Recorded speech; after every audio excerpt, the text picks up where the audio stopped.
Satanism and the occult this morning and some of the dangers that are lurking about. And with me in the studio is the Dark Lord Blood, who is a seventh-generation satanic worshiper. I mean, are all your friends Satanists? No, I don't have any friends, but my acquaintances are, yeah. Uh-huh. For the purposes of this study, we will focus on the number 666 and its use in the Universal Product Code. Most people don't realize that 80% of all toys on the market have occultic influence, and these are the most popular. It says here that it actually makes the wings move, so let me, look at that. Isn't that amazing? And do you remember those verses in the book of Revelation about the flying beast with the riders on them? This could actually be taken from Revelations. Sure, it looks like it. I dealt with a boy, to abbreviate it, who wanted to kill me. The name of the demon that was inside the young man was named Azrael. I later found out that Azrael was Lucifer's personal death angel. Not only that, but I also found out that that was the same name as the cat on the Smurfs. And what is his primary objective? Is to catch those Smurfs and kill them for Gargamel. And this kind of knife is being sold for that reason. There is something called an But FDM. it's also being sold for healthy reasons. Man, what's healthy about selling a knife that's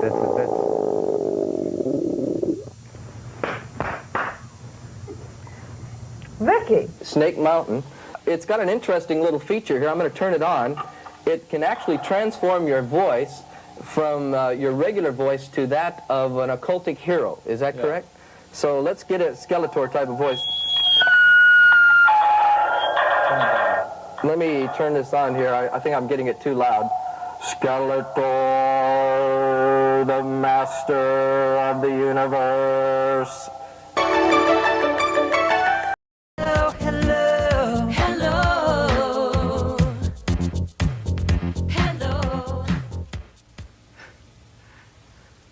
Thought I told you never to call me here.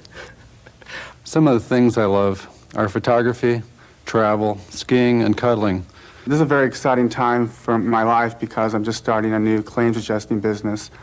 I don't know, the type of girl that I'm looking for is one that's really attractive to me. I like an attractive woman, someone who might look like Christy Brinkley or Jacqueline Smith. I have a very strong sense of humor. I've read recently that everyone thinks they've got one, but my friends do agree that I do. Might not appear it, but semi-crazy. Kind of your typical research mathematician, I guess. Walking down the street or just going out for letting me take pictures of her with my camera. He's somebody that maybe even gets rough once in a while, you know, and I'm a ham. I've been on Jeopardy. I decided that I'm lonely. But I'd love to go roller skating. Are you a little crazy? Extremely high verbal skills.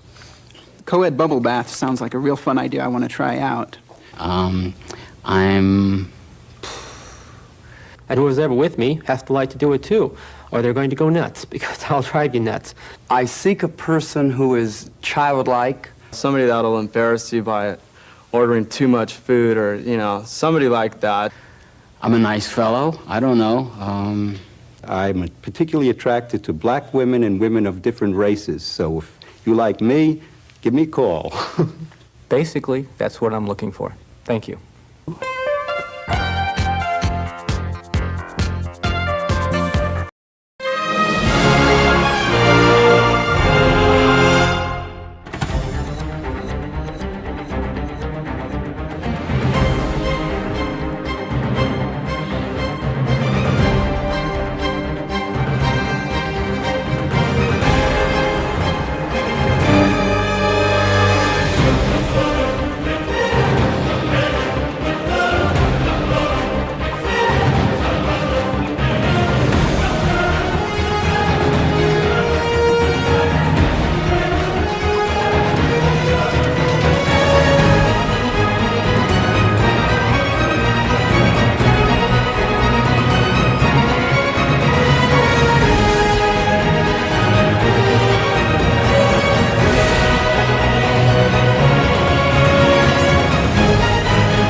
Woo! Good evening, friends.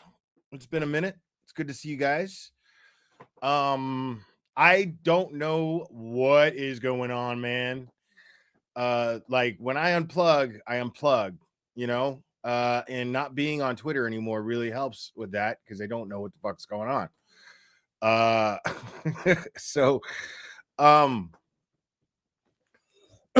I jumped over into JFK's chat and I didn't hear them throwing any shade at me, but I did see a lot of shade being thrown at me from the chat. A lot of love too. Don't get me wrong. So I appreciate that, everybody. And as far as the shade, okay, that's cool too. I don't know what the fuck y'all are on about. I have no idea. My God, Carla Maria gifted 5 memberships. Thank you so much.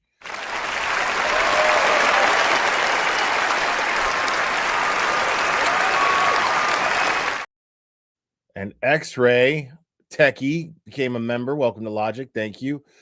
And oh my God. Oh, here we go. I think we got a super dad. Super dad. I think we got a super dad. Super dad. Super dad. Super dad. Dad, dad, dad, dad, dad. I think we got a super dad. How dare you? Dina, thank you so much. As always. I love you too, Carla Marie. Carla Maria. It would help if I got your name right. I don't know what's going on.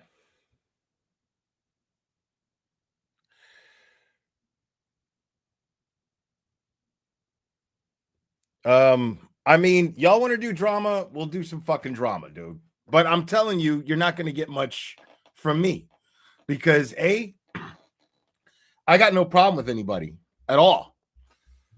I don't. There's nobody that I have gripes with. Anybody who I have gripes with know that I have gripes with them. And I do my best not to make content out of it if I can help it. Thank you, Decline.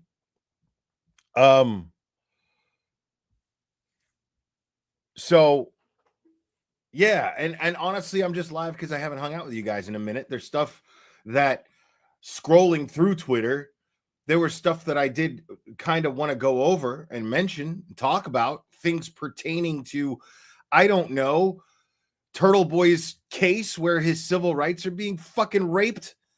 I mean, I guess that takes a back seat to petty shit between people who is between them, and I'm the asshole because I don't want to get in the middle of it.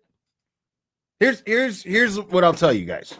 I'll be as upfront as I can. I'll be as candid with you folks as I possibly can when it comes to any of this stuff. I stand by everything that I said about Joe Flipperhead. I stand by that. I had a great time on JFK's the other day. I stand by every word that I said on JFK's the other day. I want to be very clear about that. Stand by every word. I stand by every word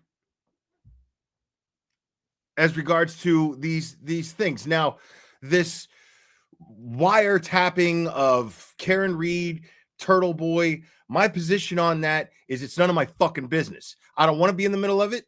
I didn't ask to be put in the middle of it. I'm not going to be in the middle of it. And it's that simple. I'm not going to be put in the middle of it by Turtle Boy or by Karen Reed. Neither one of them. I respect the hell out of both of them. I respect the hell out of Karen Reed's family. I am not. No. And fuck anybody who sits there and gives me shit for not taking a position on it. Go fuck yourself. My position is to not take a position. Fight me. Go fuck yourself. Ridiculous. Oh, right on, Dina. I'm so glad you like it.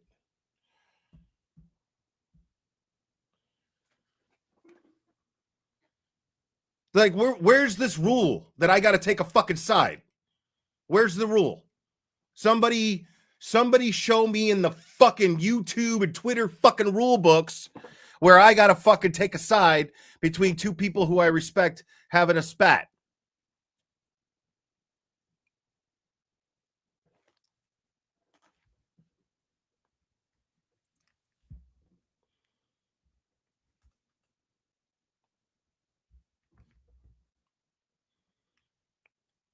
I mean, and y'all are welcome to have your opinions too, man. Like, that's fine. I'm not trying to, I'm saying I opt to stay on task. That is what I opt to do, is to stay focused on the issue. I could decide tomorrow I fucking hate Turtle Boy. I could fucking decide that tomorrow. But guess what? That's not going to change the fact that what's happening to him is fucking wrong. That's always been my position. That's always going to be my position. So you can find flaw in that all you want, but find the flaw and take it with you on your fucking journey to fucking off.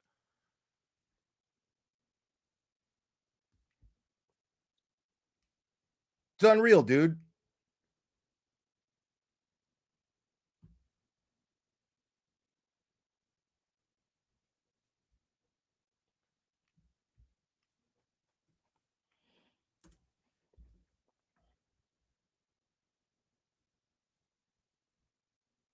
Now,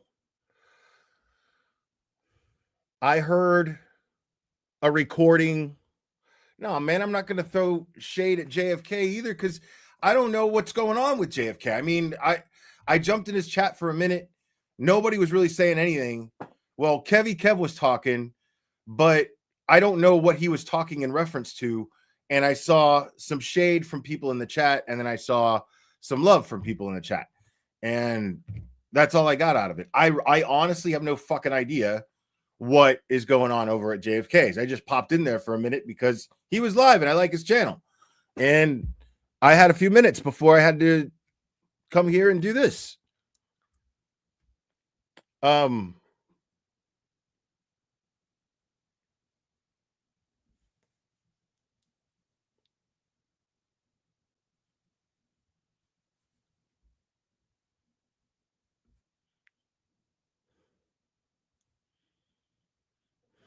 Like, that's the thing, dude. Why though?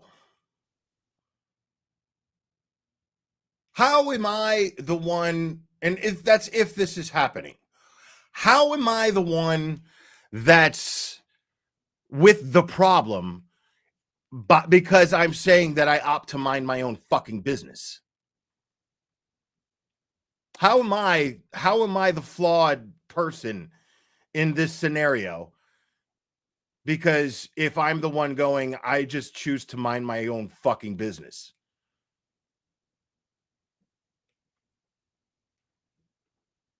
So I know I'm not. I know I'm not the flawed one.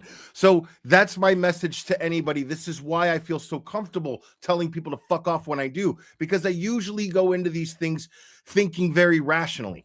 And I don't see anything rational about me getting super worked up about some shit between two fucking adults that have both gone through some shit that I will never begin to relate to. You won't ever begin to fucking relate to it. You be fucking accused of fucking murder. You be accused of fucking, you be thrown in jail by some girl that you trusted as a girlfriend, trying to prove that this woman was framed for murder. You go to jail for doing your job, and then have to pay through the fucking nose for lawyers to fight this insanity that's happening in an American court system. And nobody, you guys want to fucking do a fucking imaginary poll on who's fucking wrong, Turtle Boy or Karen? I don't give a fuck. I care that the people, that there's a chance that John O'Keefe will still get justice. I care about that. And I care about the fact that Turtle Boy, his rights are being violated.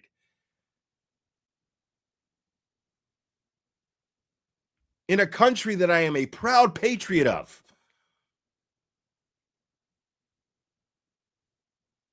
And I am a patriot for the reasons why this is so fucking egregious. Why this is so bad. Because it shouldn't happen. That doesn't happen here in the United States of America. That's the whole fucking point. That's why I'm talking about it. That's why I'm here. The fuck you think I'm doing here? Better question, what the fuck are you doing here?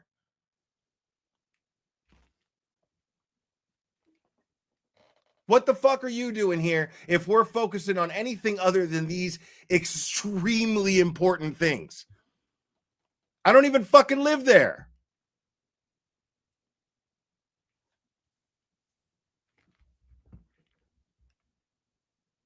But I'm flawed because I choose to not have a fucking opinion on shit that's none of my fucking business. Okay. Okay. I mean, right on. Right on. Those of us with common sense will be over here.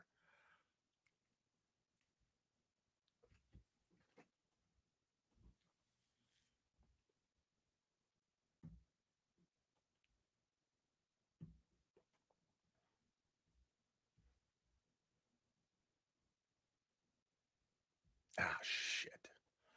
Well, that didn't work. Okay, so let's catch up on some of these Kate Peters tweets, because I don't know if anybody else remembers, but Kate Peter is scheduled to go over the coals December 5th by the mighty Mark Betterow, and I'm fucking here for it.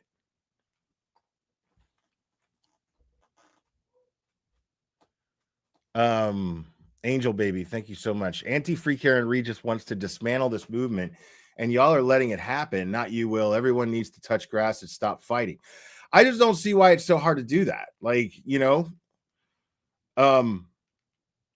it's not that hard, you know. Like, there's no developments, but yet these people keep talking. That's what I'm gonna go over. These people just keep talking, and it's just a matter of time before this case is either just dropped, or because either the case is just going to be dropped or it's going to go to trial, and all of these fucking people are going to be called to testify, and it's going to be amazing if that happens. And I think that every single person that is bound to be called to testify is going to end up pushing for this case to be dropped, because they're not going to want that to happen. Elizabeth Proctor's not going to want to sit up there on the stand. You know what I mean? Ken Mello's not going to want to sit up there on that stand.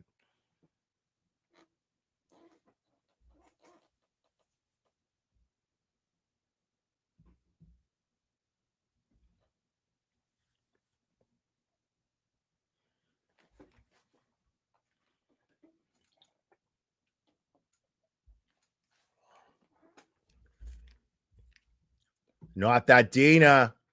Will, don't worry about people who work this shit as a deflection, because it's easier to fuck with you than handle their own shit. I don't feel fucked with, though. Like, no more than someone who feels like they're being fucking pranked. You know what I'm saying? That's the most that I feel like, because I sometimes I just can't believe what people feel the need to get so upset over and talk about.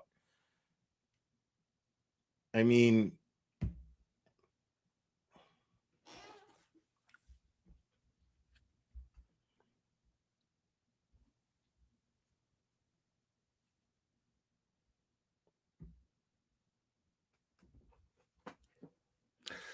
listen, dude. Listen. I've done the YouTube drama game. Okay. I've seen some of the best at work at it. And I'm just not going to do it. Just not going to do it. I mean, I'm going to continue talking about what we came here to talk about.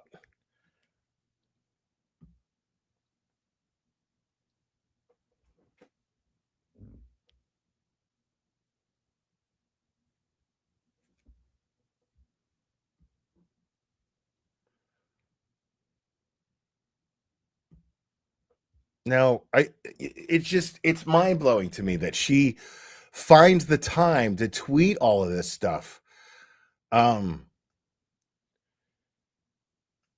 And the stuff with the stuff with the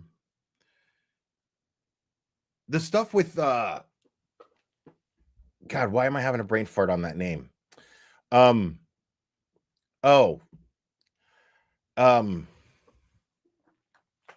Flipperhead. The stuff with Dude and Olivia, Jess Machado released, and as I understand it, she got the permission to play it and release it from both Flipperhead and Olivia. Now, apparently, Flipperhead. Now, one thing that I find hilarious, though, I gotta say, is why is nobody finding the irony in the fact that Joe Flipperhead is attacking Turtle Boy about supposedly recording Karen Reed without permission, but he recorded Olivia without her permission? Like, nobody sees the red flag there that this dude is a fucking nut. Nobody sees that. Like, it's retarded, dude. Like, the whole thing is so fucking retarded. And the Olivia and Joe Flipperhead thing, all I said was, I know for a fact this dude is fucking dangerous. Like, he is potentially fucking dangerous. And it's just that simple. And the thing is, beyond that, again, it's none of my fucking business. That's between him and Olivia. You know what I'm saying? What I was seeing, I was listening to something that I felt like I shouldn't have been fucking listening to. You know what I mean? Like, that's how I felt listening to that. Like, okay, well, this is, it says a lot. It shows a lot. But it's like, who knows? Like, I'm not going to play it here because I'm sure that even though Olivia's okay with it, she's not wild about hearing her fucking personal life fucking blasted out there all the fucking time. You know? So I'm just not going to go over that phone call, but it was disturbing in a lot of ways. And I felt bad for Olivia, you know? Like, I just felt bad for her. And in a weird way, I felt bad for Flipperhead too. In a weird way, I did. You know, because I believe that he believed what was happening. Like, he believed, like, he had convinced himself that Olivia was not a real person, and you know, like, and he developed feelings for her, and it was, you know, but that it can be a bad mix of a recipe. You know what I mean? That could be a bad recipe for something dangerous to fucking happen. You know what I mean? So, like, I felt bad for him because he believed it, but at the same time, I just felt like at the end of it all, I just felt like, okay, well, this is really personal between the two of them. You know, like, you know, I'm just, you know, I feel bad for anybody whose shit gets blasted out there like that. You know, and it just is what it is. It kind of comes with the territory. You know, when you do this, that shit's gonna happen. You know, I'm not condoning recording someone without their permission. That's not what I'm doing. What I'm saying is that, you know, it's beneficial if you're going to be a public figure out here on social media to prepare yourself for these things mentally to happen as best as you can. I'm not saying it's right, and I'm not saying it's okay for it to happen. I'm saying it benefits you to prepare yourself for it. I think the recording seems to suggest that Turtle Boy was lying when he said he didn't record Karen. So everyone was wondering who to believe now. Okay, but again, who gives a fuck? That's between him and Karen.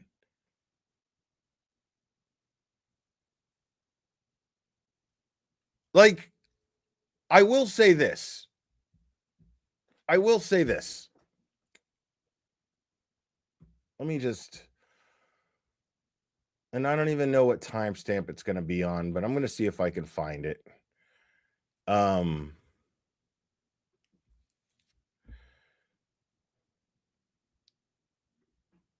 it was.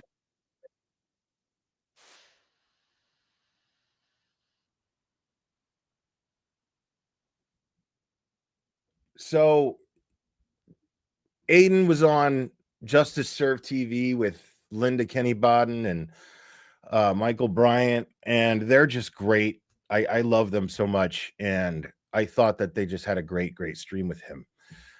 They had a great chemistry. It was just a really fun thing to watch. And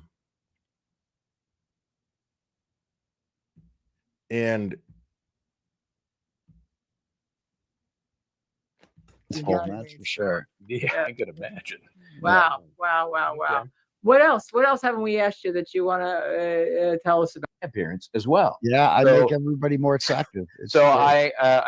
so that may justify some sort of indictment anyway. Or I think Miss Peter maybe after it the was defense filed motions this. detailing Mr. Mellis, and so she, oh, get out of here! I'm going to the police. Okay, so I wrote Proctor. Elizabeth Proctor. that's surprising. Why don't we talk about the pizza joint who's got cameras that can receive? And I just 25 days. 25 days.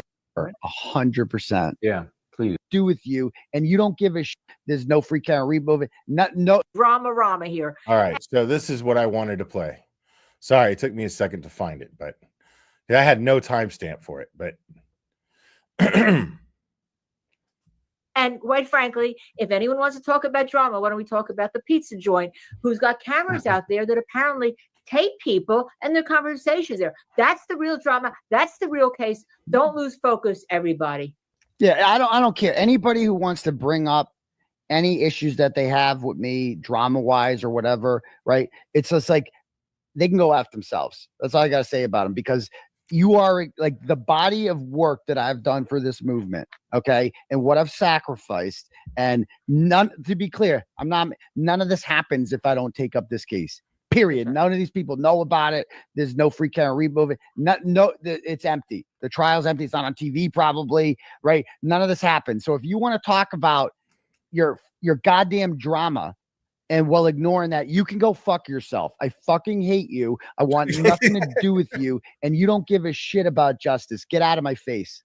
There's a philosopher who says the only way to express things is a word. Only the word fuck expresses things sometimes. So everybody, we are as we said, we allow everyone here. Somebody said this. now, yeah,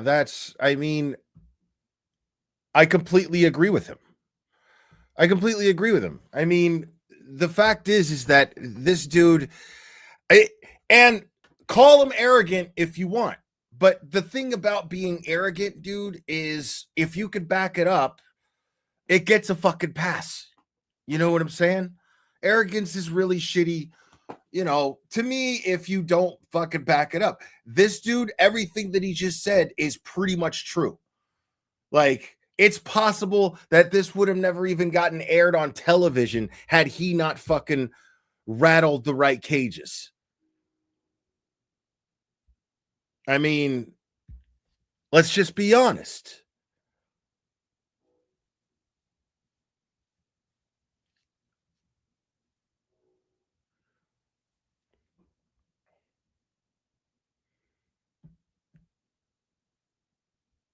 I disagree with that wholeheartedly, with that comment, actually. Let me see. What did you say here? That it's not between him and Karen when we have donated money. My regret is sending money to who released the recording.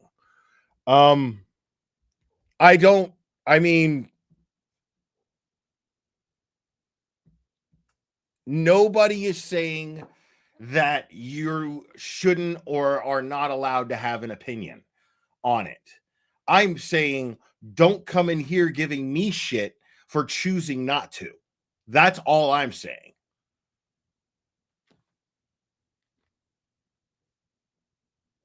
You can absolutely, nobody here is, I'm not trying to shame fucking anybody. And if you feel like you were gypped by donating money, well, then that's on you. I don't feel you were, because you donated money to help a movement. You donated money to fund a fight that needs to be had so that your loved one doesn't end up in the position that Aiden's in, or your loved one doesn't end up in the position that Karen Reed ended up in.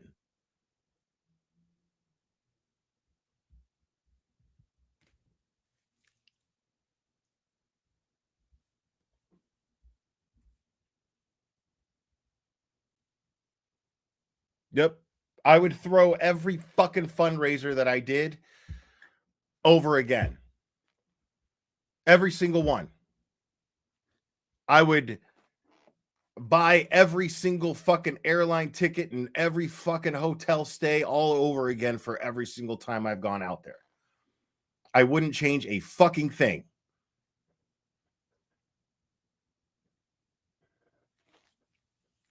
I have never been more proud to be part of something in my life.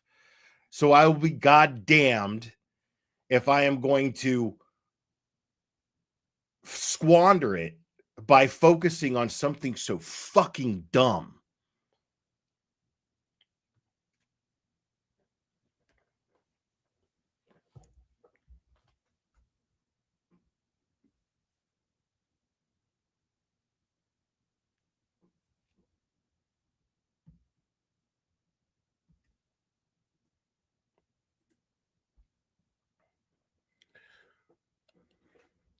Now, I saw, I wonder if I could see them through here, because I felt like she commented on some of it.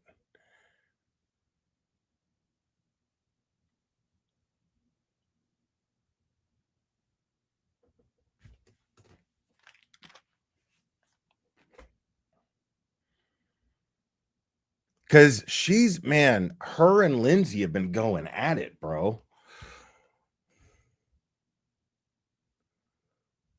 Like right here, Lindsay is saying I am going after her kids because I ran into her kid's father at court while I was there for a scheduled court date. He walked by me. I mean, you people fucking live in court. You know what I'm saying? Like, that's I'm gonna have to. I'm Team Krusty on that one. I'm totally Team Krusty on that one, bro. Like, you all fucking live in court, bro. You're bound to run into each other. I agree that Aiden brought Karen into the light, but I also think he needs to dial it back sometimes, and he would be more effective. I think he's funny, but I think it gets him into trouble. You know, I mean, let me tell you something, man. I'm proud to call Aiden a friend. And I find myself, there's been points where I've caught myself where I tell him, you know, hey, man, don't go fucking posting shit, you know, and you know what I mean? And then I feel like, man, if that were me, somebody were telling me that, I'd probably just fucking go post. You know what I'm saying? So I'm not gonna, like, I realize it's like, okay, I'm being hypocritical by even trying to give this dude fucking advice. Like, if you're gonna fucking be cool with Aiden, dude, like, you gotta learn, like, he's not there to take your fucking advice, bro. Like, he didn't ask for it.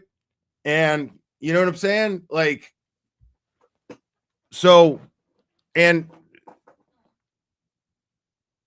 whatever he's doing, you know, he still comes out on top.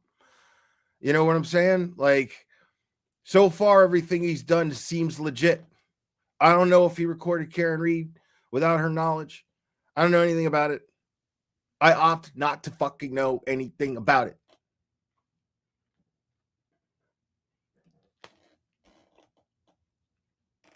Hey, it's me. So you took that completely wrong. I'm mad at those who released it for no reason except to feel important. Right. I mean, if you take issue with Aiden secretly recording someone and then you go and release that recording that was meant to be secret, you're no better than he is if he did that. You're no better. So, I mean, But again, I'm not following or looking into any of this. That's between him and Karen. Like, I think it just gives people more shit to talk about. You know, like that's all it ends up being, is just shit that people are talking about because there's nothing else to fucking talk about when there is actually other shit to talk about. You know, like this dude, Mark Betterow, the mighty one, he is about to fucking ring the Commonwealth, dude. In this, he's gonna argue this mega motion on December 5th, dude. Like, this should be, we should be counting down those days like Ali Frazier. You know what I'm saying? This is fucking insane. None of this shit has ever happened before.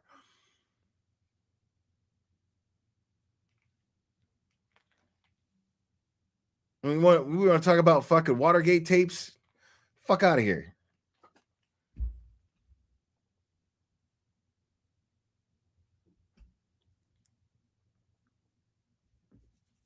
And like, I would get it almost, it'd still be fucked up, but I would get it almost like if it was somebody confessing to like a fucking serious crime or some shit. You know what I mean? But like, from what I understand, there's just nothing, just people fucking, two people yelling at each other. You know? Like, who gives a fuck?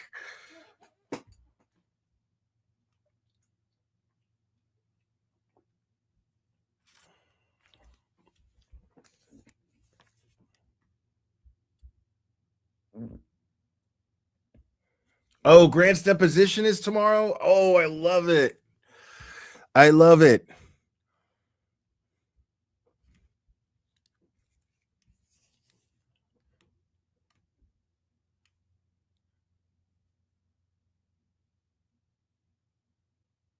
I'm sure he's going to his deposition. He's got to go to his deposition tomorrow.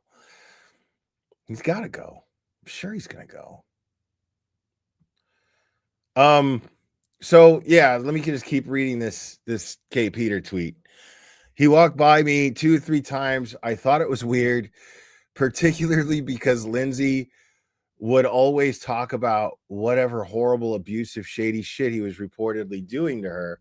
So I called him over to let him know I saw him and see what the fuck he was doing. I actually had a friend with, okay, he actually steered the conversation from normal, hi, how are you? That what are you here for, to telling me about how he could have destroyed her in an RO hearing. I put him in check by saying, well, you don't want to do that. She's the mother of your kids. Hold on here. Megan, thank you so much. Can't say for sure, but my first thought was that this is JF retaliating against Aiden for not giving him info on Olivia. Joe Flipperhead retaliating against Aiden for not giving him info on Olivia after ML played it. It sounds like AI to me. Infection and flow is odd. I don't know. I haven't heard it. I fucking know. I have no idea. I mean, I heard the Flipperhead recording. The Flipperhead recording is like, because he's recording himself and then you're hearing her over the phone, you know, so that's why that sounds like that.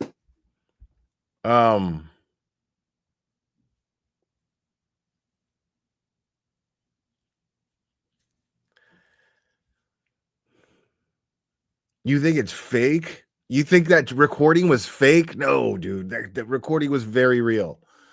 It was very real.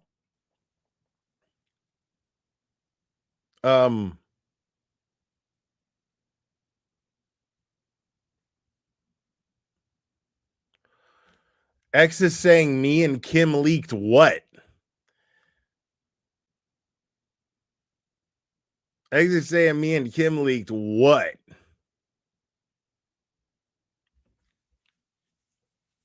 Oh, I don't know. I haven't heard the Turtle Boy and Karen Reed recording.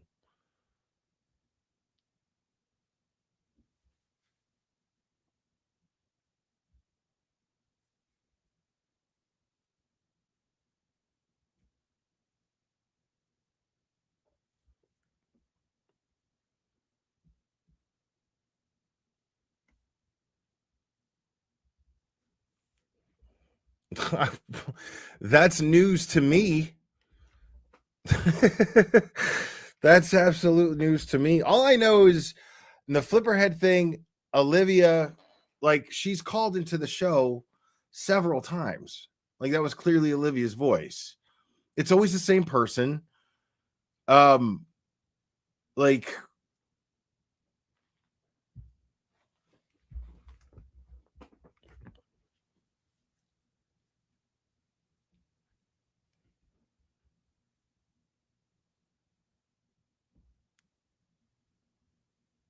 oh, I don't know. Yeah, I don't know. I choose not to care about it. So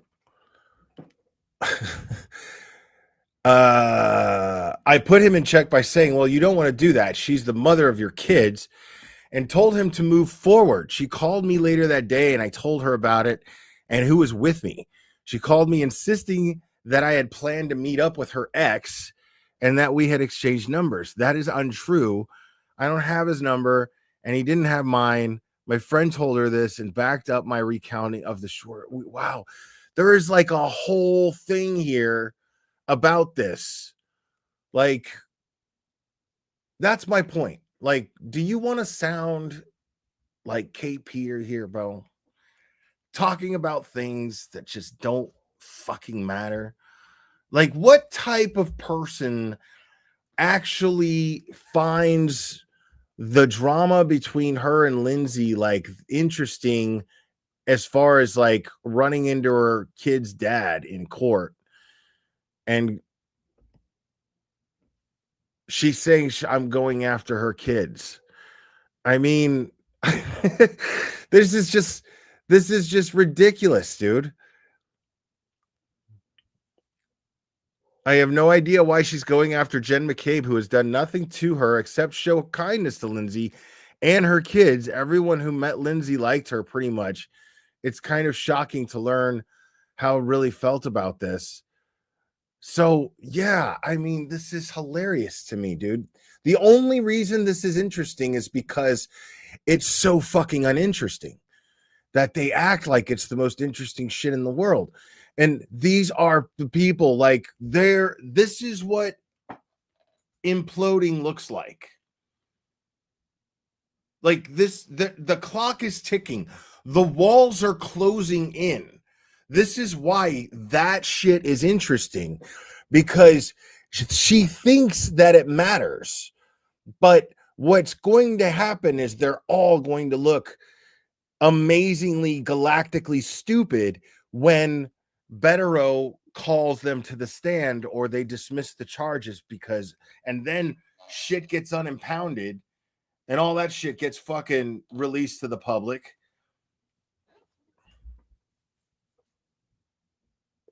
Like,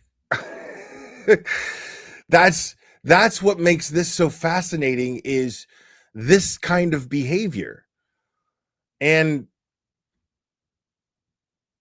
to even resemble that, I don't want to. You know what I mean? I certainly don't.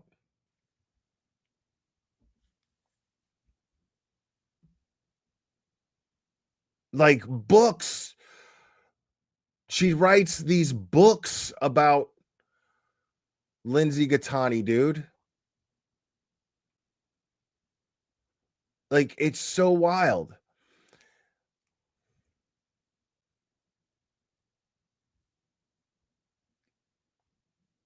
And all the reposting of Julie Carpenter shit. Like, if you're reposting Julie Carpenter, dude, you've got to be retarded.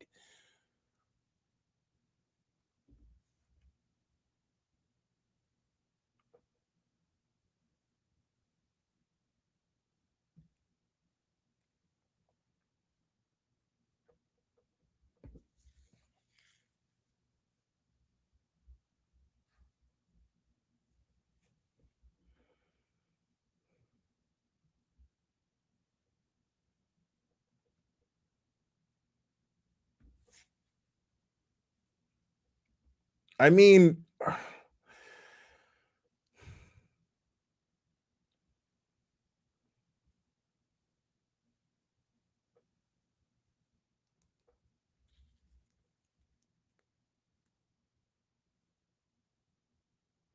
Yeah, everybody just loves to have this. um, Dismissed juror, thank you so much. Wow. Myla Glare t-shirt finally arrived after I dispute the charge. Better late than never. Free Turtle Boy. Oh, okay.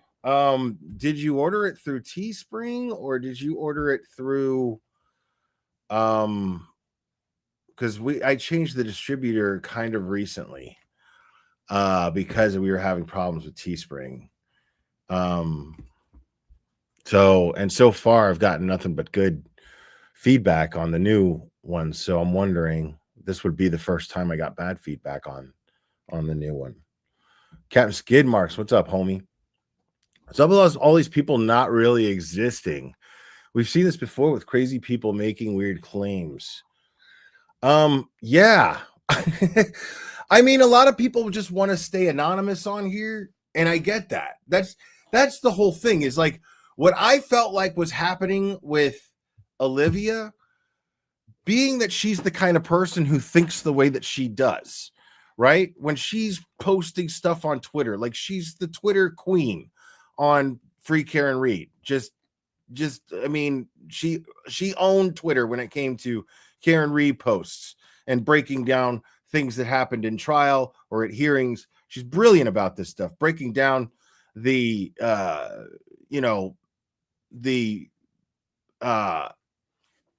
reports and all that sort of thing. She's very, very good about that. Very analytical. So what I could hear is this person is accusing her of not being a real person, and she can't get around that crazy. She can't get around that being such a red flag. She can't ignore that, right? And eventually she starts to just be like, okay, I'm not like, okay, yeah, I'll take a picture of my license. And then she's like, you know what? No, I'm not doing that. Because she just doesn't want, at this point, she's like, I don't want to give this guy any more information about me. I'm not comfortable doing that because of the way that he's acting. So, and that is an instinctive good call. You know what I'm saying? Like that's just good judgment on her part, was realizing, okay, this dude is fucking yelling at me and he's saying that I'm not real and he's going to expose me. He's sounding extremely paranoid, which makes him potentially dangerous. So it would be stupid of me to give this guy any further information about me. That's totally how I took that.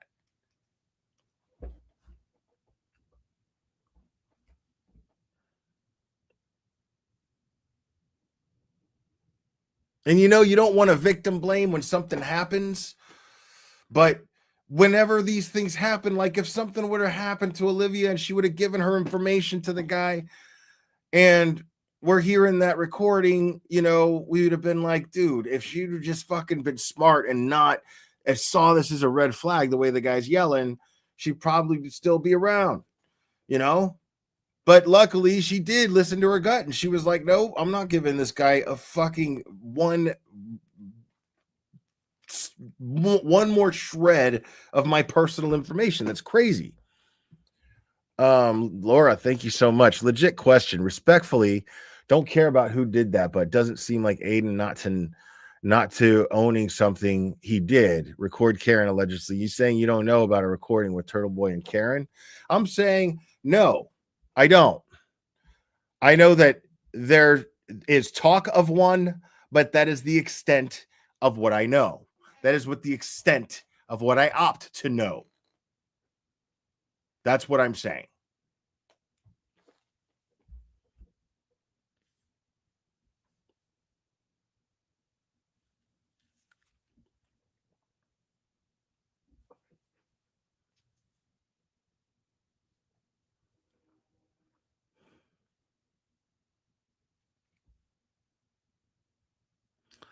No, I don't think Olivia releases stuff like that.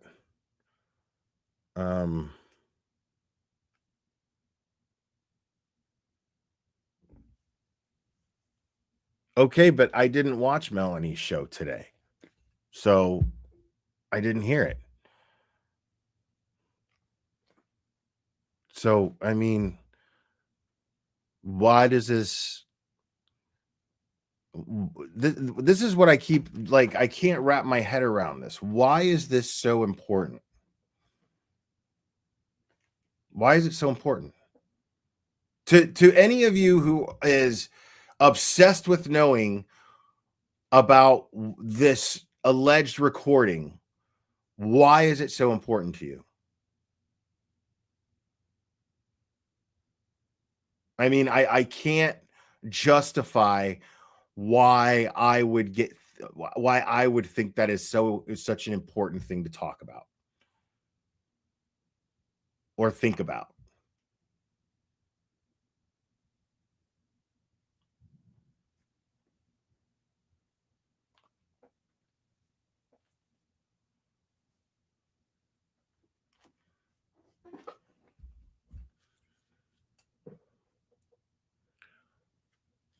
Who's hot? You realize what you sound like. This is what I'm talking about. I mean, I can't help but address it because it's just going on and on and on in my chat. So I can't help but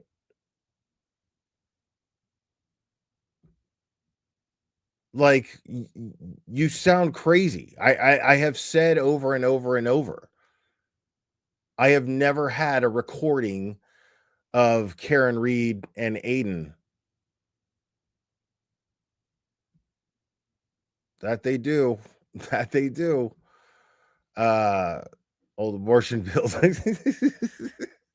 UN handle of the day.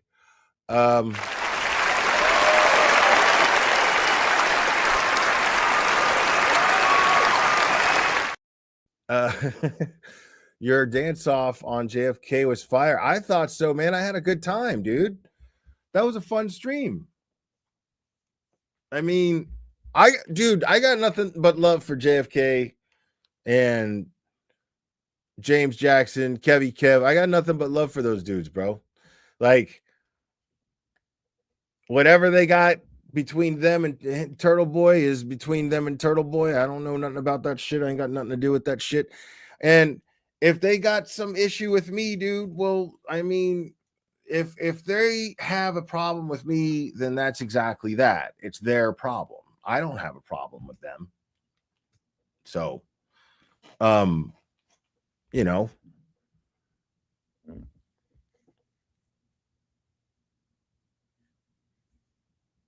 like, we hung out while we were there, and it was fucking a blast. We had a great time.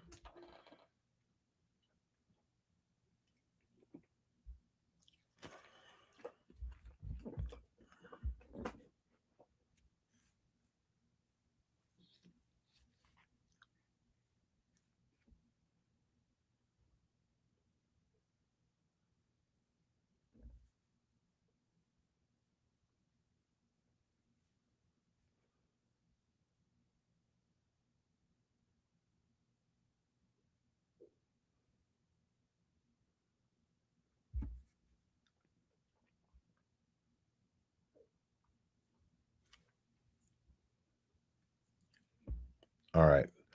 Let me just let, because we're just gonna let this go. This is what you guys want to talk about, man. We'll talk about it. But I mean, I'm giving you everything that I got to give you on it.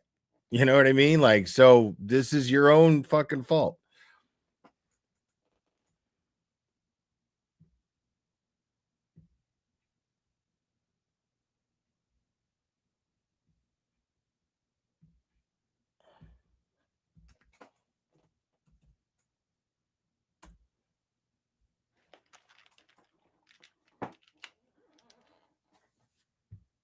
Phone lines are open.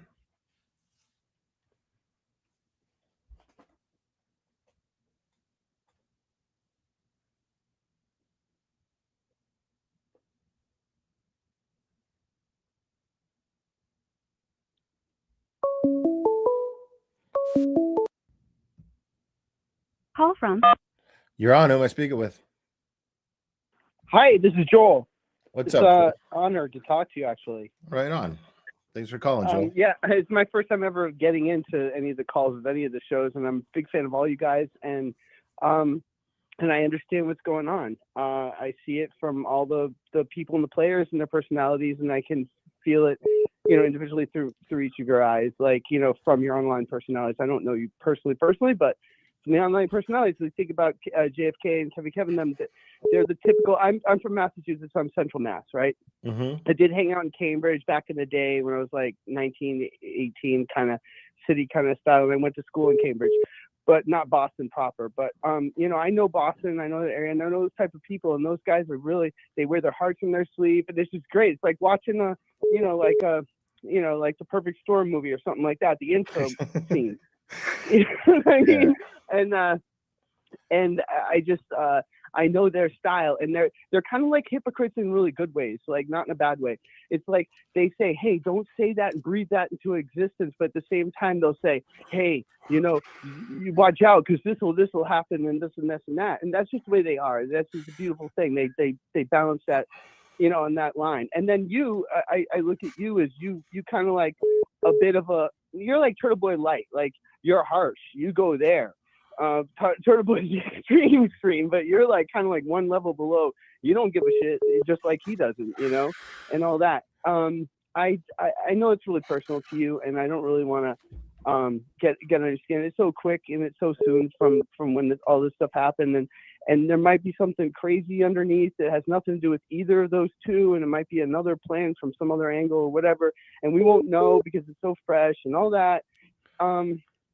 I just think people are just feeling a lot because they invested a lot, individually, be it people that went out to, like the standouts and all that kind of stuff, or if it was the people that donated as much as they could from a distance or whatever. And it's just an emotional wave. And I think we just have to respect that, because I'm with you. I don't think it's like something that really could be talked about that much, other than acknowledging it and just saying we're chilling. Yeah. Well, Joel, that was a mouthful.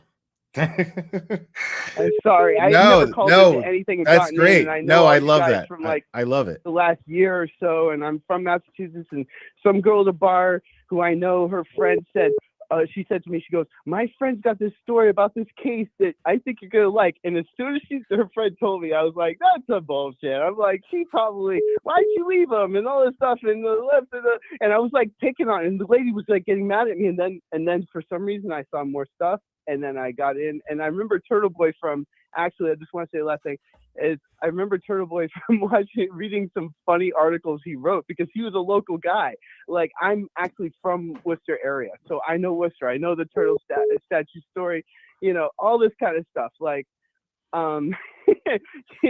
but that's some wild he shit. He did an man. article about the Big E, which was a carnival in Western Mass, and he was married at the time, and he was talking about how his wife was obsessed with the basketball team, and there was like some members there. She was all taking pictures with this basketball team that it was a state team or something like that. She was obsessed with, and he was making fun of all the people at the Big E because they were eating like fried Oreos and getting fat, and he was like picking on them and like just talking shit and like being him, And he said some stuff that, I didn't agree with, and he said some stuff that I thought was hilarious, and I thought he was like off the cuff and awesome, and that's it. And then I didn't realize he got involved, until after I learned about the story itself, and what went on. But and I actually work in Norfolk County, which is interesting, but I don't know I don't hear anything from where I'm working personally.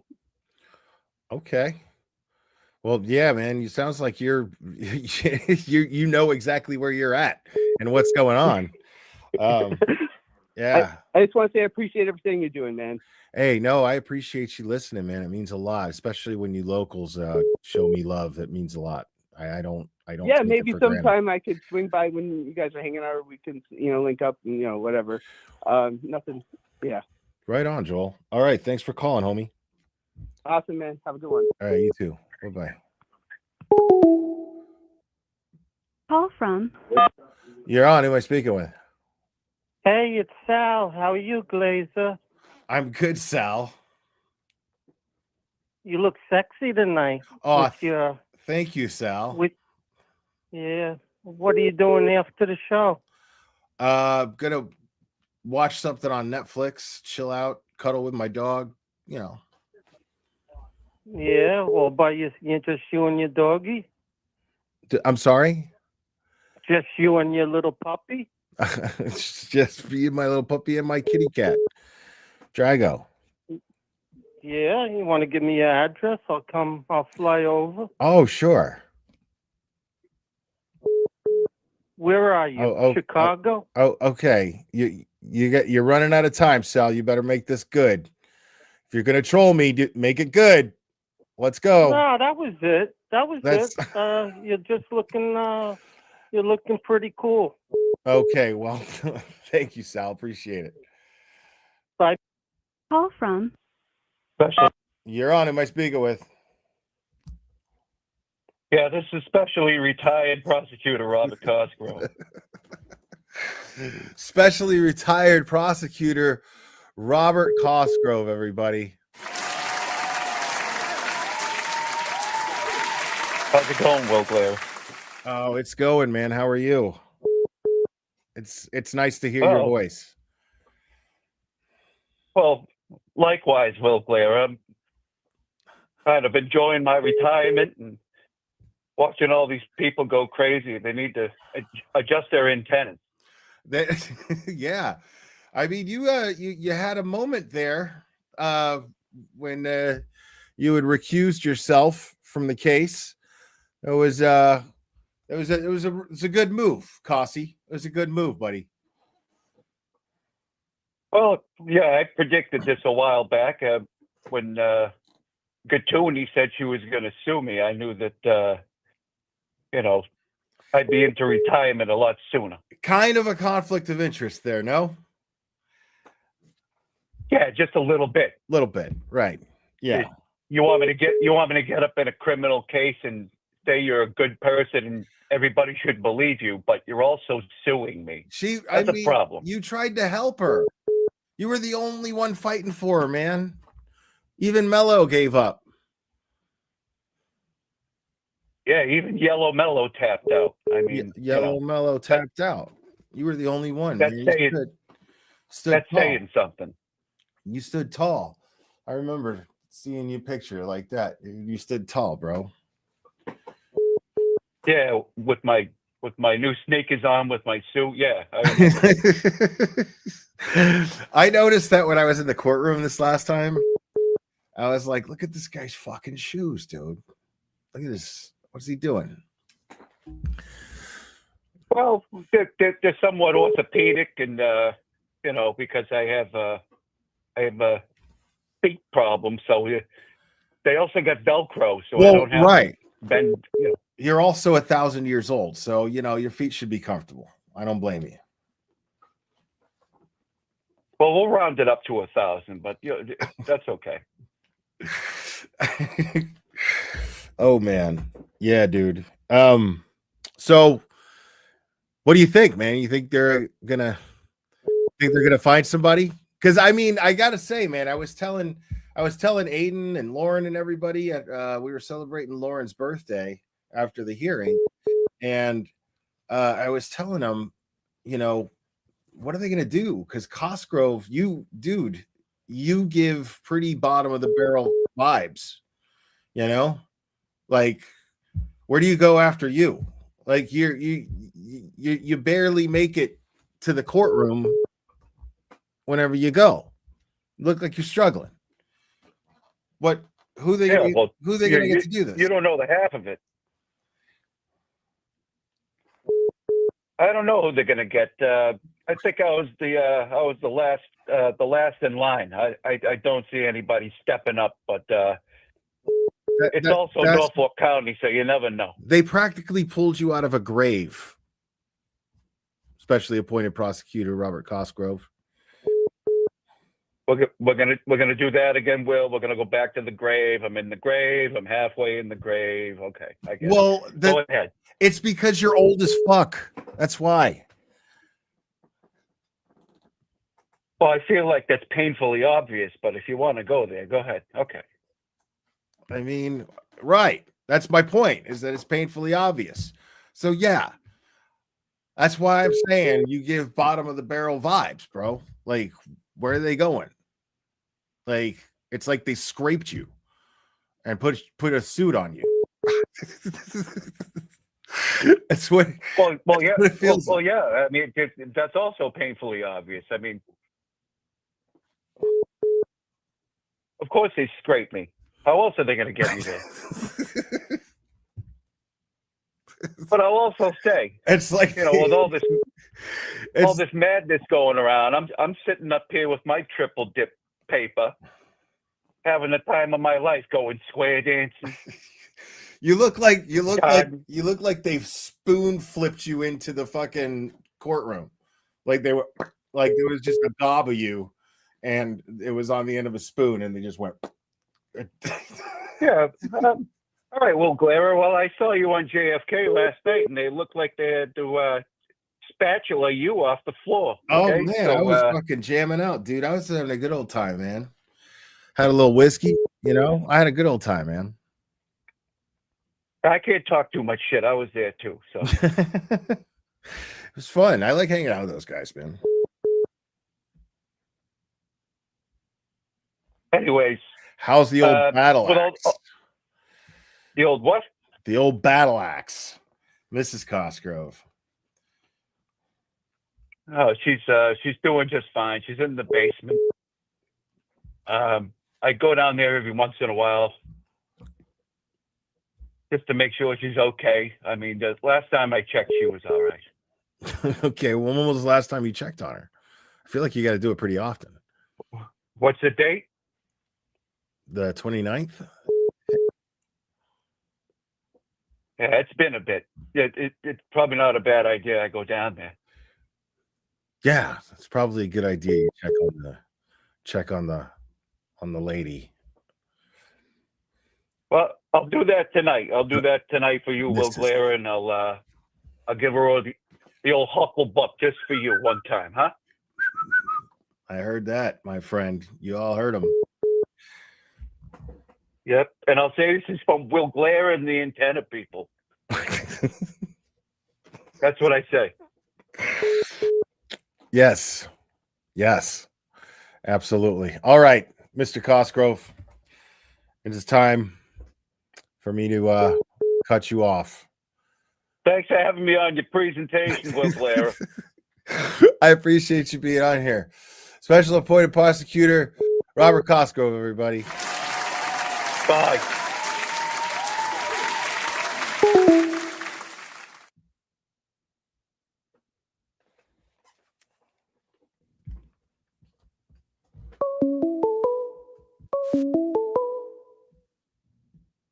Call from. You're on. Who am I speaking with? Hey, Will, it's Mary. Oh, excuse me. My frog got in my throat.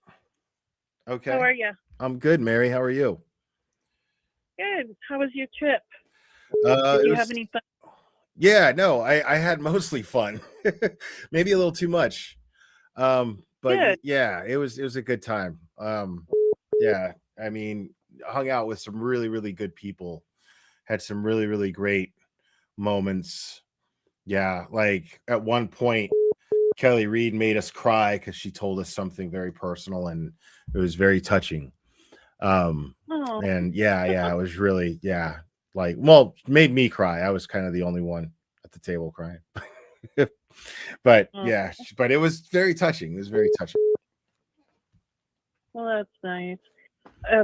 So I'm really glad that you've been home, and I figure you've been cuddling with the pup and the kitty cat and staying out of trouble. And I don't know about staying out of trouble. Like, I'm actively trying to, but it's just like, okay. Like I jump on right. I jump on YouTube like and it's like, what in the fuck is going on? Like, because like I said, when I unplug, you know what I mean? Like I didn't know that this subject was going to be talked about as much as it was. And I thought that it was settled when I was on JFK's show. That's why I initiated the dance off, because I wanted to dance. I didn't want to fucking talk about that shit You remember, well, of course you remember high school, right? I had a professor ask a class, who wants to go back to high school? And not one person raised their hand because you went through all that crap of, awkward stage and trying to date or whatever, and it was just a mess. And now you're grown up and you can buy your own booze. You don't got to get fake ID, and you can make decisions and mind your P's and Q's or not. And I don't want to go back to high school with drama. Right. Like, I don't want the weight of this shit. You know what I mean? Like, I don't want it. I saw the best chat. I think it was, I don't know, sometime this morning. It was Kelly. And she, it was, hear nothing, I hear nothing, I see nothing, I say nothing. Right. And that's coming from Kelly Reed. And, people out there that just want to fucking cause drama, that's Kelly, that's what she's saying. It's none of our fucking business. It isn't. And I heard it on Melanie Little's, and it's phony anyway, and I'm not a big fan of Aiden's mouth, but, whatever. It's not my business. And you don't have people to trying be to a take fan over of your Aiden's show mouth. tonight and saying we gotta talk about it. No, we fucking don't. So I'd rather hear about your trip and be dancing and rocking out. Yeah, man. It was a good trip. It was awesome. Hung out the first night I got there, hung out with the mighty Mark Betterow, and we just got turned, talk shit, It was great. Super chill. He'd be so fun to hang out with. He is. I'm very jealous. He's so awesome. Yeah. He's so awesome. Hey, have you seen Dina? Yeah. Is she doing okay? I Dina's don't know doing what's going on, great. but Dina lost good. like a bunch of weight. She looked amazing at the Wilbur. She just looked mind-blowing at the Wilbur. Oh, awesome. Yeah, she's just booming with she's booming with confidence, and she's just like, she seems way more centered than I've ever seen her, and she's staying active, and yeah, she credits you with a lot of that weight loss. well, that's really that's an honor, I got to get back in there. I got to go back. Yeah, my knee is finally getting to where I can walk. And so yeah, we need you healed. We need you to take care of yourself. Yeah, you got kids I need to go back to the gym, man. Like, it's driving me crazy. I'm to the point, especially with all this bullshit. Like, there's always the way to fucking, for me to cope with it was to go to the gym, just fucking eat a fucking fat gummy and work out and listen to music.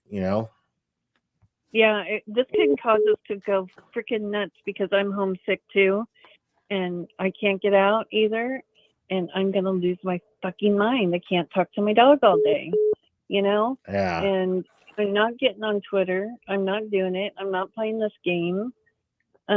It's actually a blessing. I haven't even really tried to appeal my Twitter account because I'm just it's just better off.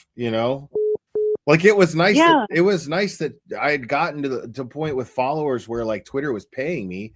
Like, that was nice, but it's they not pay. That's cool. It's not income that I like relied on. Like, it was just nice. It's just that, like, I would get paid for engagement.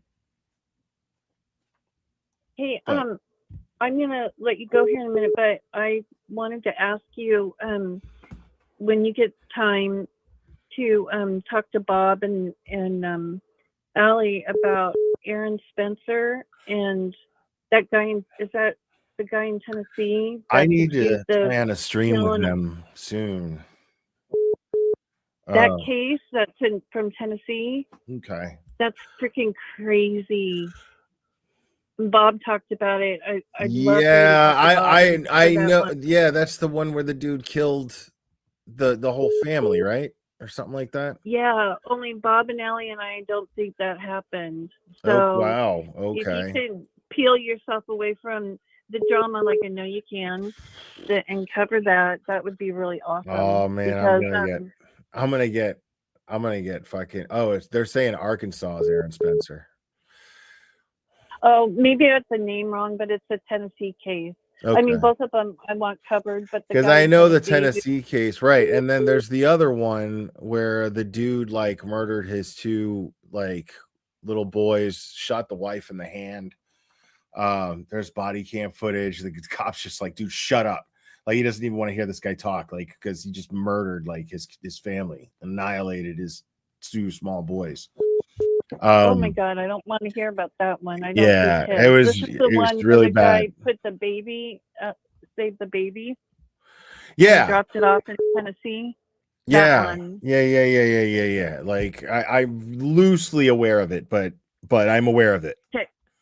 Bob and Allie did a show a couple weeks back. If you watch it, you're gonna get hyped up about this case. It's crazy. It's like crazy. Yeah. And so anyway, I just chat, I'm not looking at you, I'm not reading you. I love you guys when you're sane, but I'm too freaking old for high school, and let Karen do what she wants, let Eden do what he wants, and it's none of our freaking business. Nope. And let Will run his channel the way he wants to run it, because I think he does a pretty damn good job. Well, thanks, Mary. I appreciate it. Okay, you take care of you and get better. Will do. Thanks for listening. You too. Okay, bye-bye. Bye. Call from April. You're on. Who am I speaking with? Oh shit! This is April. Oh shit, April.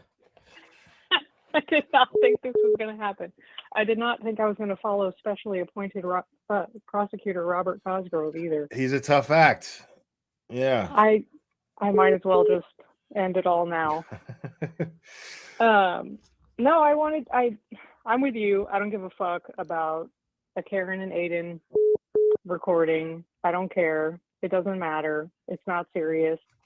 I don't know. I wish we would move on, but here we Yeah, are. I mean, right. It just feels like they're,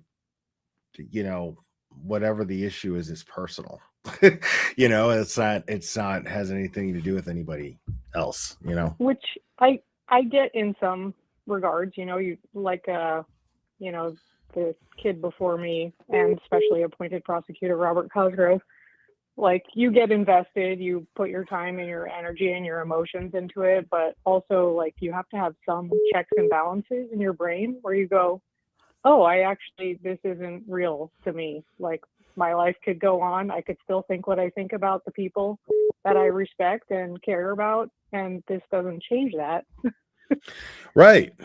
I mean, yeah, that's it. Here's the thing is, and yes, Chad Doerman is the name of the guy. Thank you for that. Anyway, Chad Doberman? Doer. Pincher. Yeah, not without the B. Oh. But here's the thing. I might have an opinion on it. Who the fuck says I got to share it with everybody here? You know what I'm saying? Like, right. Who the fuck says I got to sit here and share how I feel about a friend of mine recording or not recording another friend of mine? Who the fuck says that I'm obligated to share how I feel about that with all of you? Where's that rule? The toxic thing about the internet is I feel like people sometimes start getting like a heightened sense of like the weight their opinion should matter or what they say should mean something. And most of the time it's just noise. It's just noise on the internet, and you're like, yeah, everybody thinks something. Not everyone needs to hear everything everyone thinks. Right. Right. Exactly. I mean, yeah, I think the high road is definitely the way to go on this.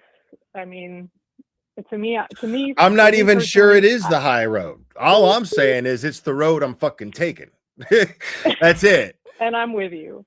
Yeah. Because to me, it doesn't change anything for what I think about Aiden, what I think about Karen, what I think about the movement. Like for me, it does nothing to those things.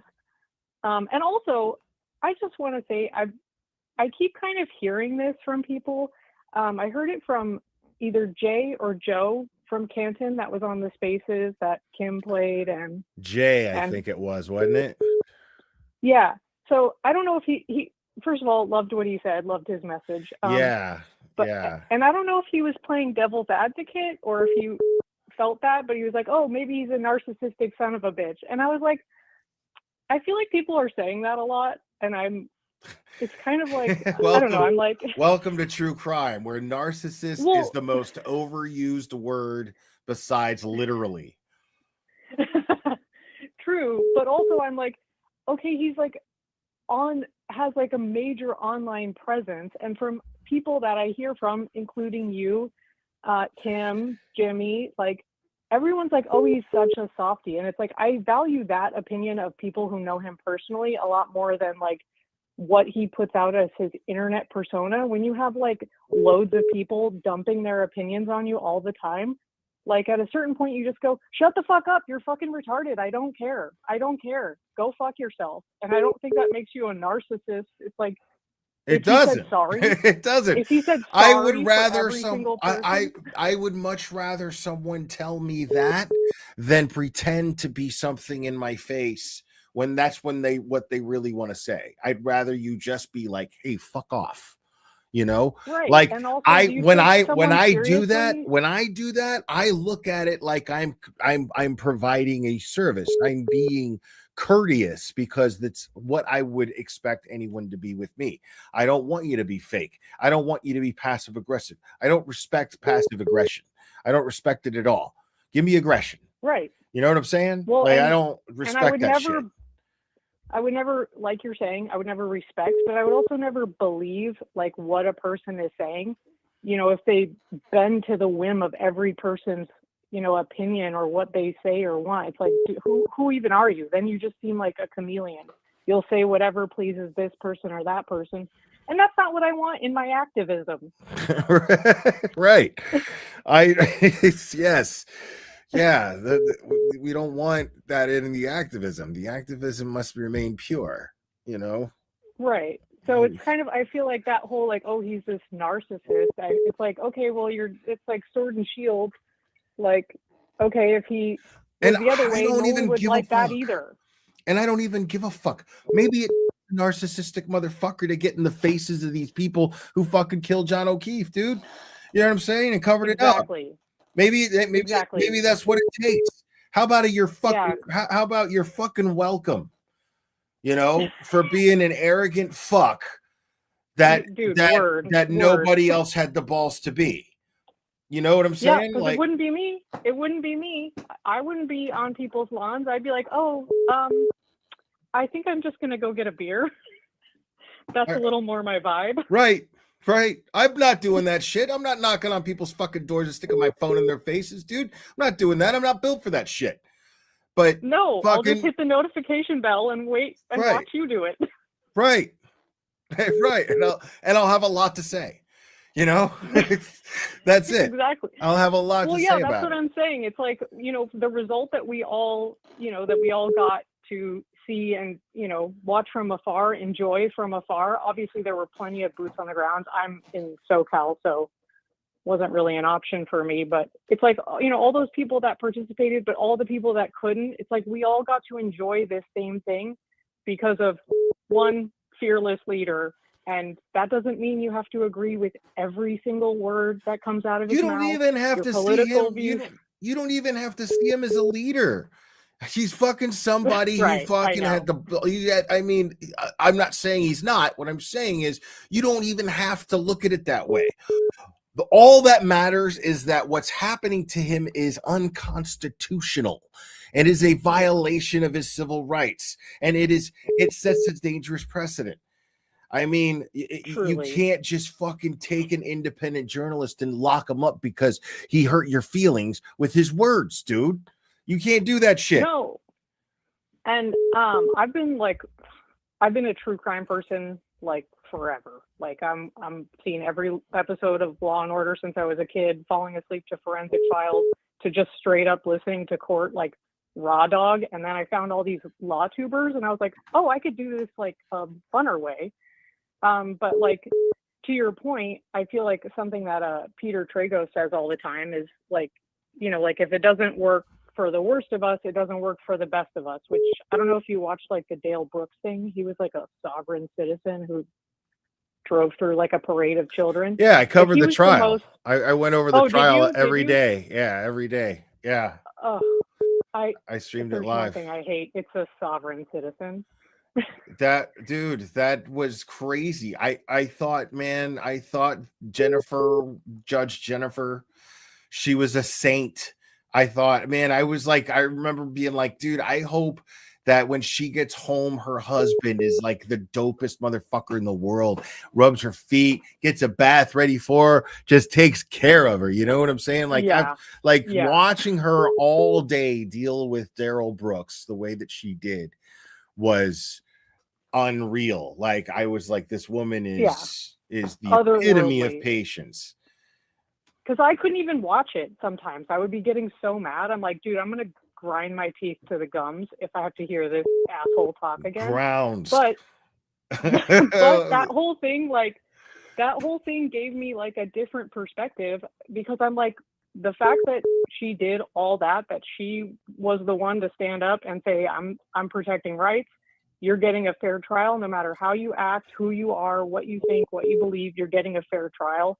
Like those kind of Yeah. things like really put stuff into perspective for me. It's like, yeah, that just should be. And then, you know, with the Brian Walsh thing, same thing. It's just like, okay, well, if one guilty man has to get out so that you don't put innocent people away, so that we can look at this and figure out what's wrong, I am here for it. Like, Yeah. you can get Brian Walsh on something else if you have to.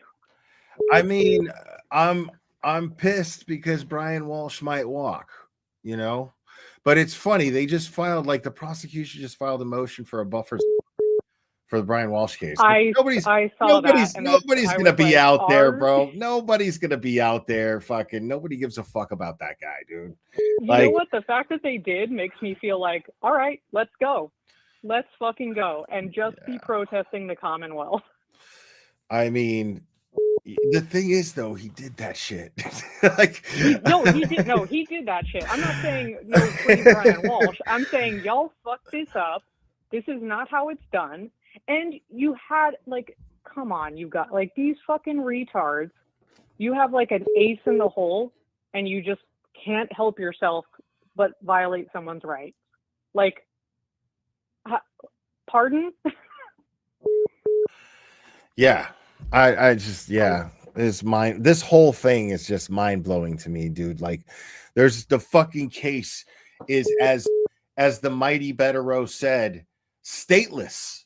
There's nobody to prosecute it, dude. It's What in the stateless and fuck on is life going support. on? It's on life support. I love that shit because that's the best analogy. That's the best analogy. Yeah.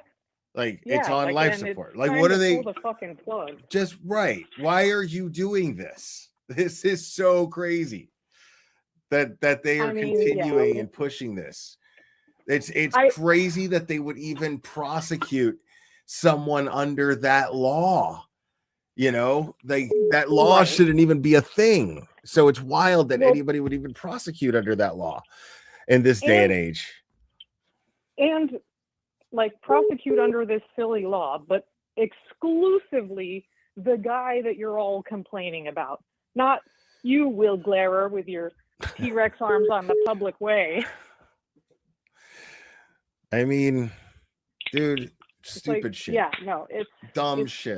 It's fucking embarrassing. I know. I'm like, I can't even. I was during the first Karen Reed case. I was all Lori Vallow. Listened to every moment of She's her trial, fun. her husband's trial. She's fun to hate. Yeah. She's fun to hate. Oh yeah, and then when she represented herself in Arizona, I was like, hell yes. Yeah. I cannot wait for this. So then, and my aunt was watching all Karen Reed. So I was like, as soon as this trial is over, I'm jumping over, I swear. And now I'm like, now I can't, dude, my the crime first stream Karen doesn't Reed- leave Massachusetts now. The first Karen Reed trial was just fucking insane, dude. Like, it was just one thing after the other. Well, and I've watched back, you know, stuff. I didn't play like the entire trial through, especially, you know. And also, it just seems like shit just still keeps happening. As soon as you think, oh, I'll go rewatch it. What else do I have? I'll just listen to it. And then you're like, oh, then it's Brian Walsh. Then it's Kelsey Fitzsimmons. Then, oh, whatever's going on with Farwell, like never actually having to appear in court. I'm just watching like, when is the other shoe going to drop? When are we going to find out that this guy spilled the beans on everyone? We need, yeah. I mean, I just don't think it's too late for federal intervention, but whatever. I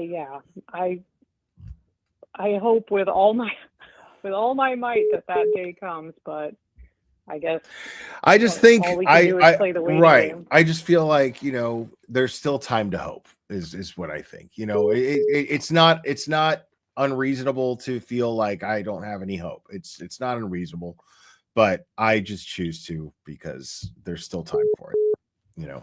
Well, and I think they can, I mean, honestly, there's time forever. I feel like they can move at their own pace, and it seems like, you know, a lot of the major players are kind of, you know, they're all rehomed, so maybe that even still buys them more time. Like, if you're not actively fucking up more and more cases, like maybe they can spend more time, or maybe they're watching these other cases unfold and it's just revealing itself.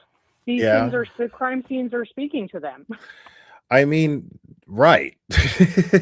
These where they're like, we can just sit back and watch court TV. These or cases whatever, take, like they take a while before they even make an arrest.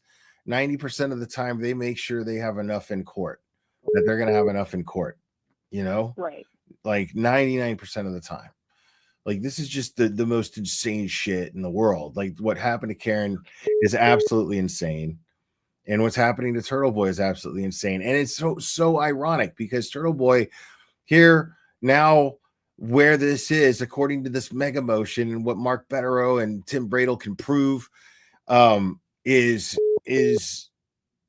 just fucking mind-blowing. And had Turtle Boy not been charged for trying to expose to shut him up, for him to shut him up because he's trying to expose corruption in the Karen Reed case, he wouldn't have the evidence that he has now of the corruption that took place, because he has the evidence now of their corruption because they charged him, because they set him up.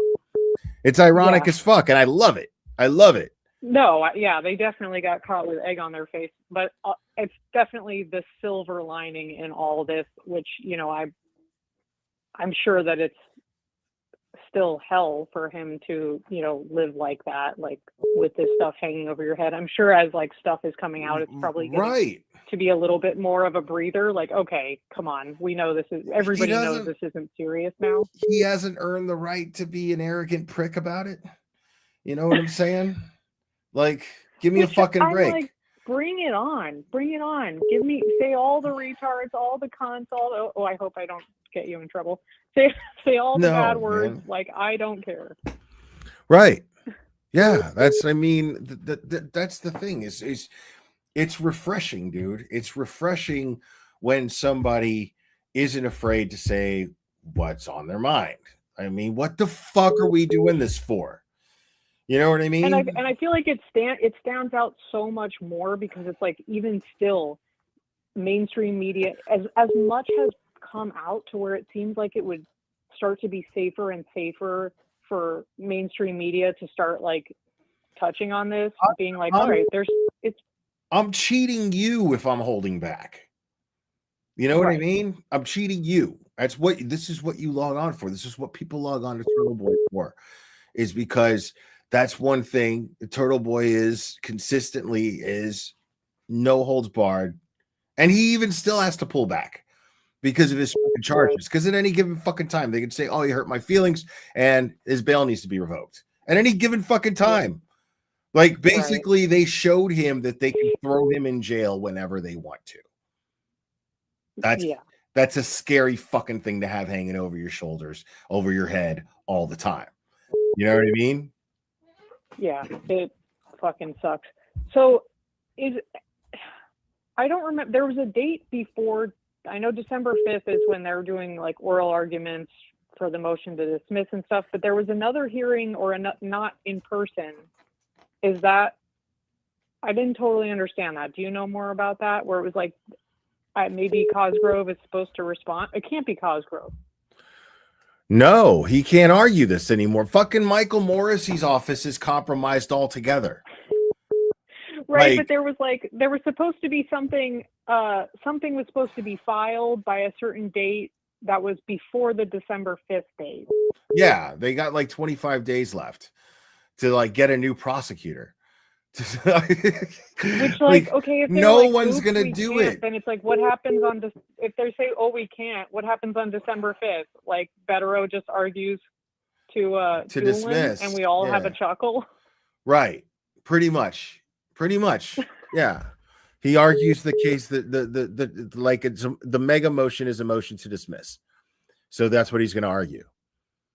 Right, but I'm saying like if. I guess what I'm curious about is if the 30 days passes and they don't have someone, are they like, obviously they're probably still going to appear on the 5th, but who would be appearing for the specially appointed prosecutor? Well, that's the $40,000 question, isn't it? I mean, you don't know the future? I mean, nobody. Yeah, you didn't glare into the future. The whole thing is that Cosgrove's the bottom of the barrel, bro. That's all you can get. Mello, dude, think about how bad of a choice Mello was. Mello's like the worst fucking lawyer, dude. He's a terrible lawyer. You know what I mean? Just like he gives me the heebie-jeebies when I see his face. I'm like, I can't hear you. I just am so profoundly disgusted. Right. Mello's just a horrible lawyer. So, and then what they do is he can't fucking, he's got fucking earbuds in his nose and he's breathing through tubes. And he's like, oh, I'm sick, Your Honor. You know what I mean? Oh, it's like the worm from Monsters Inc. You forgot to file your paperwork, Mike Wazowski. No, and then they bring the fucking Crypt Keeper, dude. This guy is like out of retirement and he was a judge. Like, you know, it's bizarre what they're doing. And all he does is stall. All he does is play keep away and stall. That's all Cosgrove does. That's all Mello did. Well, and that's that's like the more frustrating thing is like, you're like, okay, we already know like that there's no case to be had here. Like he's not going to get convicted of this. This is obviously bullshit. But the fact that even with their absolute garbage case, like that they can still make you pay, like you're still paying for this. Like you have to keep paying for your lawyers. You're still out on bail. Like right. That's torture. This sucks. Yes. Like, the only thing that I would imagine making it positive is the support that he's getting. I don't mean like the monetary support. I mean the support from just having a support system like so many people, locals, you know? Like it's pretty great, you know? Yeah, I'm trying to be like, I'm not wavering, like, you know, like the people that didn't like how Karen came across, where it's like, she's not likable, like I don't want to support her. You're like, come on, grow up. Like you ain't likable. How about that? Like, wouldn't you want someone to base their opinion on the facts when that's what it is that we're talking about? It's not, would you go on a date with this person? Do you want to be besties? It's no, should they go to jail? Right. Nobody's telling anybody to like Aiden. Nobody's doing that. You know what I'm saying? We're saying you just have to, like, if you have any common sense whatsoever, you have to see that this is a fucking sham.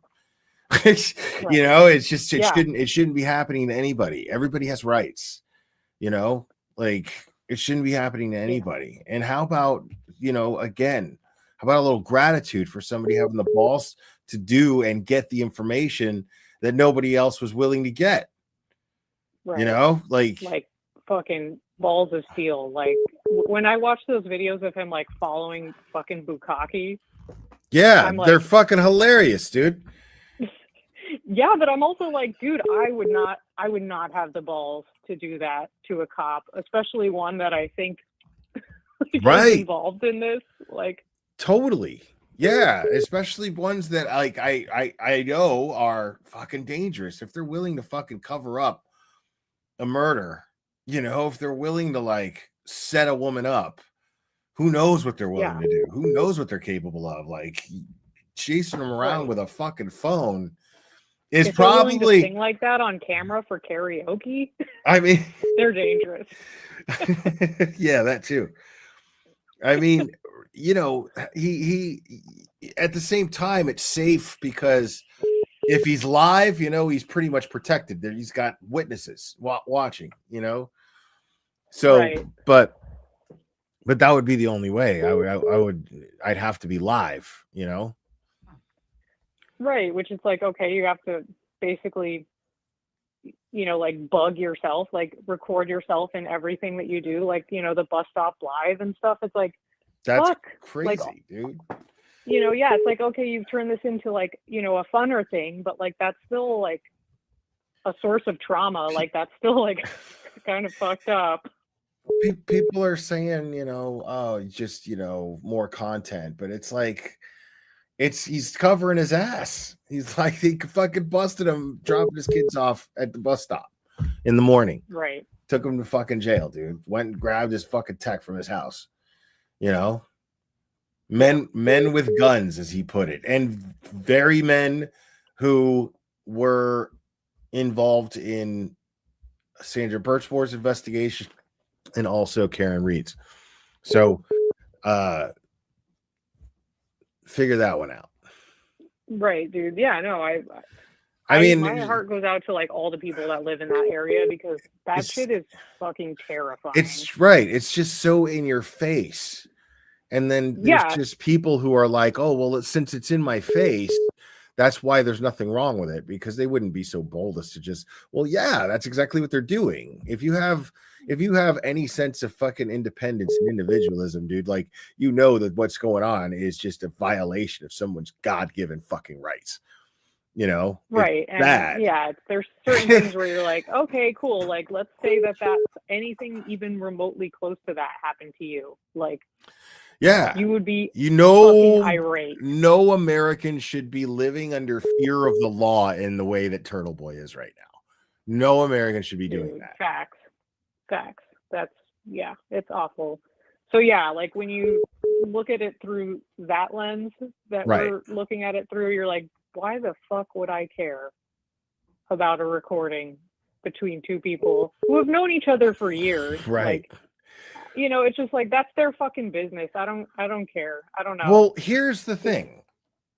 If it's a recording that was not taken with permission, why the fuck do I want to listen to it? Yeah. Know what I mean? True. I don't want to hear it. Right. And not to like get into the weeds of this, but like, because I heard for a second JFK talking about it, and then Nurse Kim talked about it, like that Turtle Boy had mentioned a text from Karen mentioning him recording her, and Nurse Kim was like, you know what? She could have heard that from somewhere or thought that and believed that. And that doesn't make it true. That doesn't mean that it happened or what, and then of course there's all this speculation about the recording where you're like, oh, this sounds like regurgitated stuff from other phone calls we've heard of her. And you're like, all right, this is already too messy. I don't think either party, Turtle Boy or Karen, are like trying. I don't think that this is what everybody thinks it is. I don't think someone's trying to smear the other person. I think this is other people getting involved to rile the troops, get everybody. Right. Like You know, this people doesn't get bored. It doesn't benefit either one of them. Yeah, and I think some people just want to watch the world burn. Right. I mean, like, I just can't relate. I just No. can't. Like, No, every time I see like a big like riot being incited on the internet, I'm like, oh, I'll look, because you know, I'm a curious person. Like, oh, I'll look at that car accident, that train wreck. But it's like, if you guys are all going crazy, like, I'm not even going to say anything because this is all nonsense anyway. Everybody's going off the rails.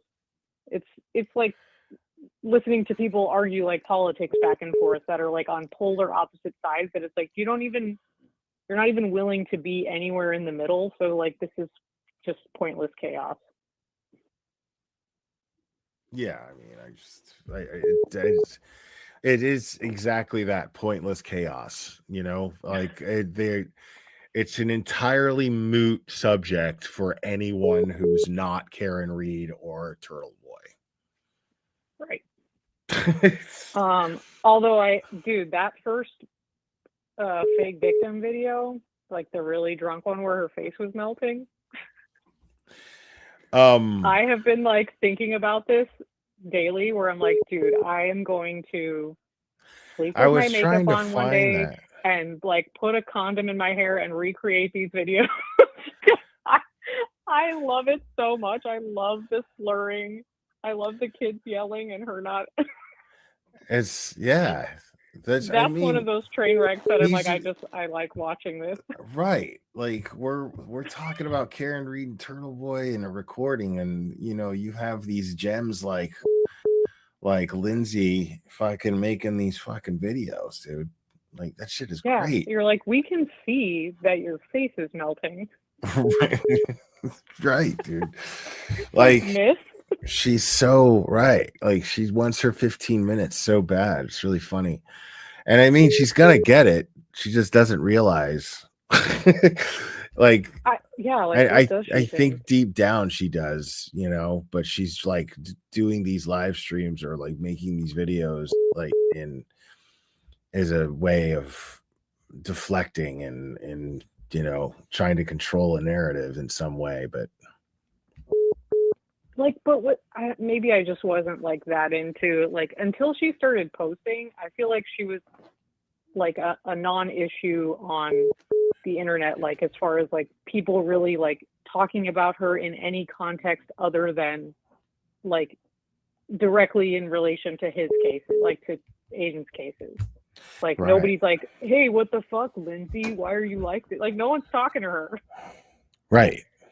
Yeah, she's like she has what you did to my children. She has no credibility. She has no credibility at all.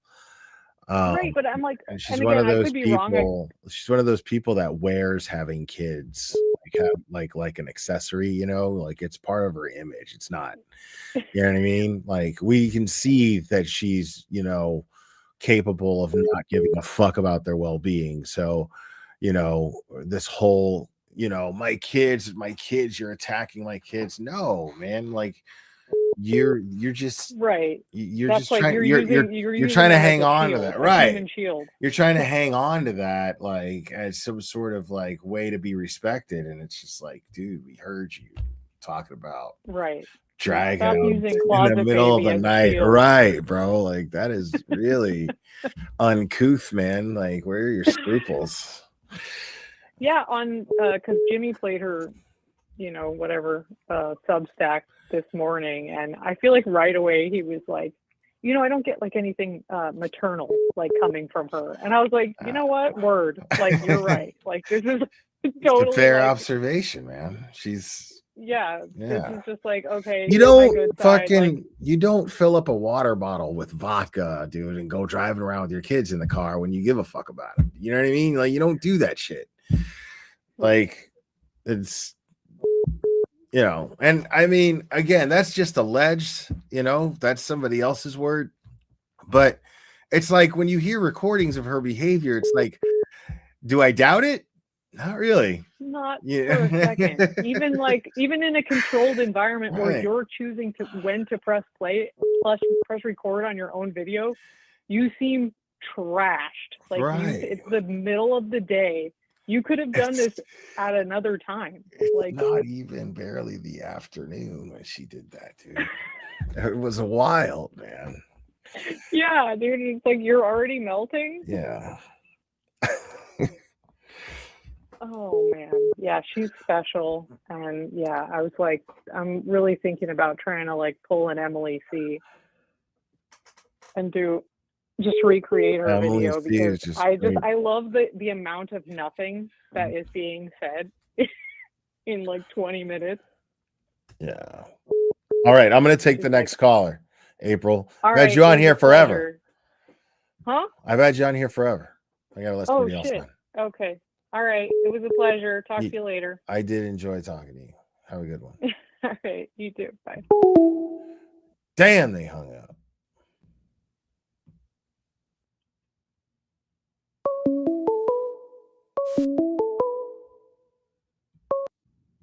Call from. You're on. Who am I speaking with? Hey, man, Will the Glare. This is Ray from Dallas, Texas. How you doing today, sir? This is who from Dallas, Texas? My name is Ray. I'm from Dallas, Ray. Texas. How you doing today? Doing great, Ray. How are you, sir? Man, I'm doing great, and I do appreciate you asking me that. First off, I want to say to you, man, you are the absolute truth, bro. You know, you are the absolute truth, and I don't know if you know how I say truth, but that's TRUF, truth, right? And I'm gonna tell you the reason why. See, you is what I call a real man, right? You mind your own business. You don't get into that gossipy stuff, you know, like certain individuals are doing now. You know, this one thing I want to say. Shout out to Turtle Boy, right? Shout out to him because he is that guy. And for everybody on here from where I'm at in the 214 to across the states to across the pond, I say this loud and clear. Turtle Boy is that guy. And I want all you content creators who jealous out here of Turtle Boy, right? I want y'all to understand he is the reason for the season why a lot of y'all are popping out here. He is the reason for the season. A little Like, I'm gonna tell journalism you this right here. Jesus humor there. I see what you did there, Truth Ray. No, look, let me say this. I swear to God, I called like 50 times because I said I wasn't going to stop until I get on her, right? Because I'm tired of the slander on Turtle Boy. Like it's not like these certain content creators, I ain't going to mention no names because I'm not messy like them, right? Because we don't do the messy stuff, right? This movement was for Karen Reed, and this movement is now for Turtle Boy, and the movement is still for Karen Reed now, but Turtle Boy is the one now fighting for injustice. Now, all this messy stuff that's going on, that's for the mother effing birds out here. And all you messy dudes out here, go fly with them in the sky. Now, I want to say this one more time. Turtle Boy is the reason for the season. And y'all need to put some respect on his MFing name instead of trying to slander him like he did. This is the thing right here. Hey, Ray. You gotta remember- You can say motherfucker here, man. It's all good. You can say motherfucker. Yeah, he is the motherfucking truth. You hear me? Turtle Boy, you got to read in between the lines because a lot of people is stupid. Like I remember this movie I watched, one of my favorite movies of all time. It's called Forrest Gump, right? He said a stupid is as a stupid does, sir. And right, a lot of these people out here can't read in between the lines and seeing what's going on. If Turtle Boy was running from anything, we know Turtle Boy walk around with his balls hanging. If he was running from anything, right? If he was running from any motherfucking thing, right? But we know that's not Turtle Boy. See, Turtle Boy ain't the type to run from it. He run to it, right? And you got these certain individuals, right, who jealous of him, a lot of them, but it's these certain ones, which I ain't gonna mention no name, right? They jealous of him, right? They looking for opportunity, right? You know, people out here want to sit and talk about, oh, we talking about this and talking about that. Y'all sound like some messy, gossiping ass girls out here.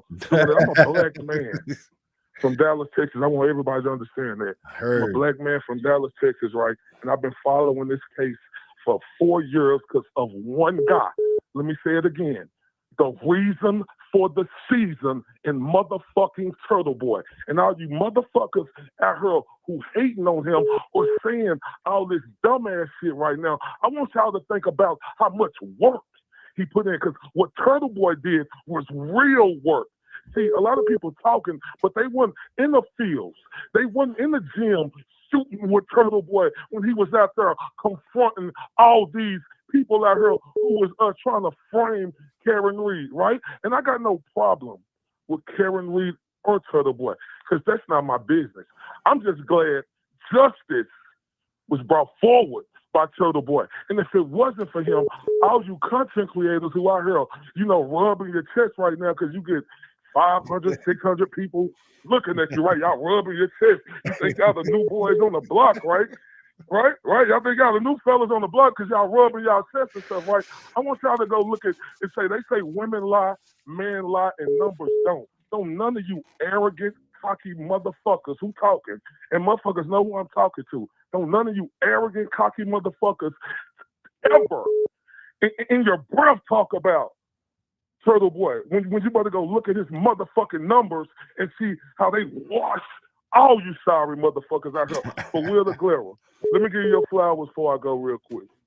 Man, you was a real one, bro. You was a real one because I've been watching Will. I see how these people try to pull you into something, right? They try to pull you in. But see, you so great at it. Like, real quick, you like Larry Bird. You swift with that shot. You know how to shake them off of you and move around them. Defense is impregnable in my Mike Tyson voice. That's what a real man is. Will the Glera is a real man. All you got to be motherfuckers out here. Y'all the one who sounded like little bitches. Thank you, Will the Glera. I will continue watching it, sir. Thank you. That was wow. Thank you for that. That's amazing. Yeah. I appreciate those kind words, man. It means a lot. No, I appreciate you, sir, for standing up for Turtle Boy. And also I appreciate Attorney Melanie Little, right, for standing up and not getting in grown folks' business, right? You got these guys on here. I'm a young man from Dallas, Texas, right? You got these guys who look like, they in their 50s and stuff. You got these guys on here, thinking, I'm not gonna get in there because then, like I say, I'll never let my right hand know what my left hand doing. But I'll never let a fucking, pathetic Peter Griffin looking motherfucker, right? Who smokes 20 cigarettes in an hour, have the fucking audacity and nerve to fucking mention Turtle Boy name. You piece of shit, you. Thank you, Will. I'm gone now. All right, man. Yo, Ray. Amazing. Ray from Dallas.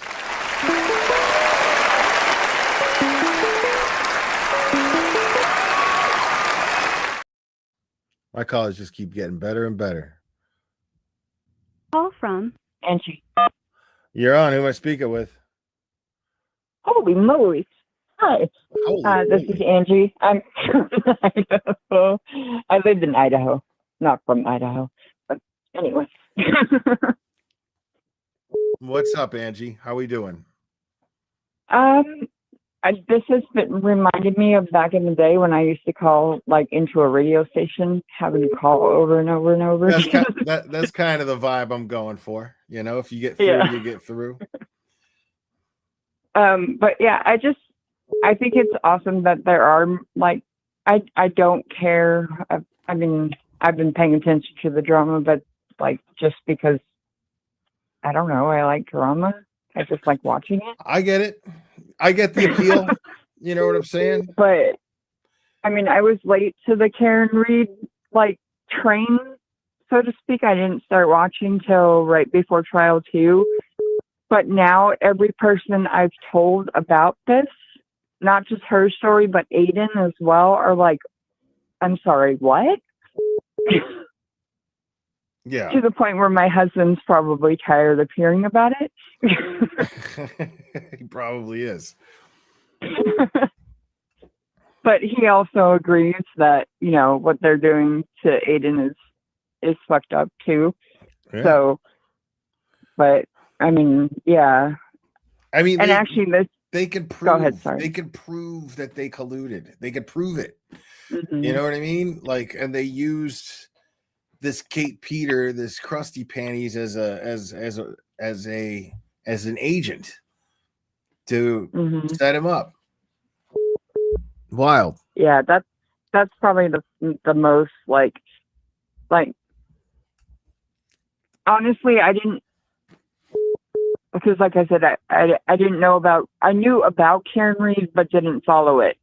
And then I didn't really know, I think I started watching Melanie first. Like Melanie was my first like foray for entrance into the whole Karen Reed thing. And then I started watching Aiden, and Aiden and I, like, I'll be honest, we don't agree on anything politically. But neither do me and my husband, and we've been married for 5 years. Right, because so. grown-ups can handle opposing opinions, bro. You know what I'm saying? Like, there's no reason why you can't. I am not one of those people. I just don't get into politics because I'm not educated enough to really debate somebody on it. You know what I mean? Right. So I'd rather sit back and listen to educated people discuss it. But the thing is, it's just like, it's just so, it's such a simple thing. Like, why can't adults just have a conversation? You know, no politics, no religion. Why not? Why not? Right. We're not grown ups who could sit around and just discuss theories and, you know, explore the subject. Yeah. Yeah, I even tried to get, I don't know if you know who Nate Eaton is from East Idaho News. He covered, like, he was the one that broke the Fallow Daybell. Like, when you see the footage from Hawaii, when they're in Hawaii, and you hear somebody ask her, Lori, where are your kids? That's Nate Eaton. He's from out here in Idaho. I even wrote him an email to see if he could get Aiden on his, like, YouTube presentation. Because it not only affects like people in Massachusetts, it affects everybody, you know? Yeah. Yeah. And with like more people watching like independent journalists, like on YouTube, like Nate Eaton, Turtle Boy, Brian Ensign from News Nation, like, you know, all those people, like, I think it'd be a good thing to like get more eyes on his like case. Honestly, before it, you know, dries up into dust. I mean, you know, like that's what we're trying to do, you know, just continue to get people to talk about it, continue to, you know, that's all we can do. You know? Yeah. But more and more, I mean, the last time that hearing, there was a lot of support for him outside. There was a pool camera this time. There's an interest, you know, and interest is snowballing in Aiden's case. Oh, for sure. Right. So, like, I mean, I play Fortnite, so I've got friends from all over, and like, I got them into watching what's going on now. Like, they hear about it on the daily. And they're like, what? I'm like, go check out his show. So I may have, you know, inspired some new Turtle Riders. That's always good, man. That's always good. I mean, it affects everybody. This is the reason why I'm talking about it from Tennessee. This should not happen in the United States of America, period. Every American should be pissed about this. Every American. Like, everybody, especially everybody who fucking got big old fucking rock hard boners over the whole Jimmy Kimmel thing. Like, it's the same thing. Like, why aren't you just as mad about Aiden's case, you know? Right. Yeah. And I mean, clearly, I mean, I don't know, but yeah, I'm even planning on making like personalized shirts for my kids for Halloween, because it's a low budget Halloween this year, and they're going to be mini Turtle Riders for Halloween. Oh, right on. Okay. I don't. That's at least I think. No, that's awesome. I'm going to make them shirts either way, but yeah. So it's going to be fun. And my daughter's always asking me like who everybody on my computer is. She's 4, and like the most, because when I go to take them to school in the morning when we're getting ready, I'm watching Aiden's Bus Stop Live. And she's like, Mommy, what's his name? So she already knows who Aiden is. I just don't let her actually listen to any of it. Yeah. Because of the language. So, how old is your kitty? Because we have a cat too. Oh, I don't even know. He must have been a couple of weeks old when I adopted him. And I've had him, God, I don't even know how long I've had him. He doesn't seem to really grow. Like he's still pretty tiny. But he is just, he's just adorable. He's just great. Yeah, ours, she chose us. She, like, literally, my husband went out to smoke a cigarette and looked down and was like, babe, what's that? And I thought we'd gotten a package. I'm like, did we get a package? And he's like, you could say that. And she was probably like maybe 6 weeks old, maybe 2 pounds.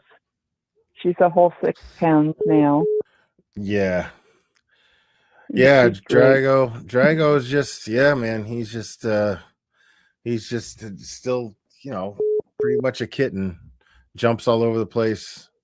And he like plays with Clover. Clover's got a good 55 pounds on him at least. And they like go at it. It's really funny. Like they play fight and Drago holds his own. Oh yeah.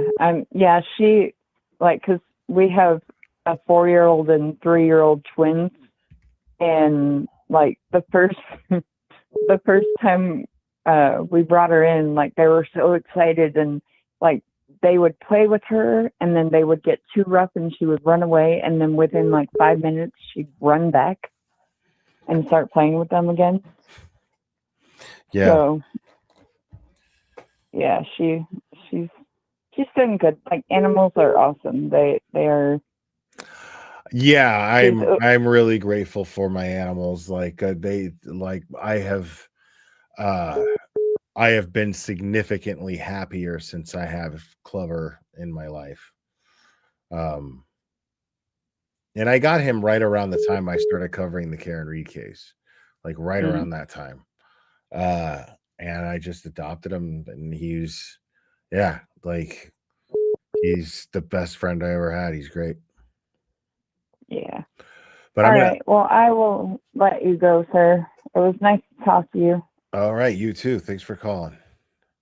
No problem. Bye. Call from. You're on. Who am I speaking with? Oh, Maron, it's Kara. Can I tell you, I have been, I'm like Larry. I was going to call you Larry Bird. Sorry. I'm like Ray. I was actually I wish I could hear myself. I can't. Hello? Are you there? Yeah. Oh, okay. All right. So, Will, it's Kara. How are you? I have so much I want to talk about. Okay. This is such a great show tonight because everyone that is calling in, and I'm in the chat and everyone's saying the same thing. Everyone is freaking fantastic. It's like this cool vibe. And I just have to say something. I always say, God, my Boston accent really came out and say something. I actually really feel like always that this was a spiritual movement. Everybody that's involved in this movement, we've kind of all discussed that. And the thing is, I've been, I found out that my mom was in hospice. Unfortunately, not to get too much into the details. No, I honestly, my mother has been my best friend my whole life, and I really only had my mom. So I thought I was going to die. I mean, I really did. I'm 57, and I remember her telling me when she was in her 50s and I was a teen, she said, Kara, I go, Mom, what am I going to do when you die? It's just like, I can't even, it's unfathomable. And she said, I felt that way with your Nana too. And she goes, and when she died, by the time she died, I was okay. So I made peace with it. And I came home because it's like a 3-hour ride almost out there. And I came home and it was like, man, I can't watch anything on, and anything has to do with the movement. So I'm really far behind. But then I came in well, I turned on JFK last night, but that turned into a weird thing. I can't watch him anymore.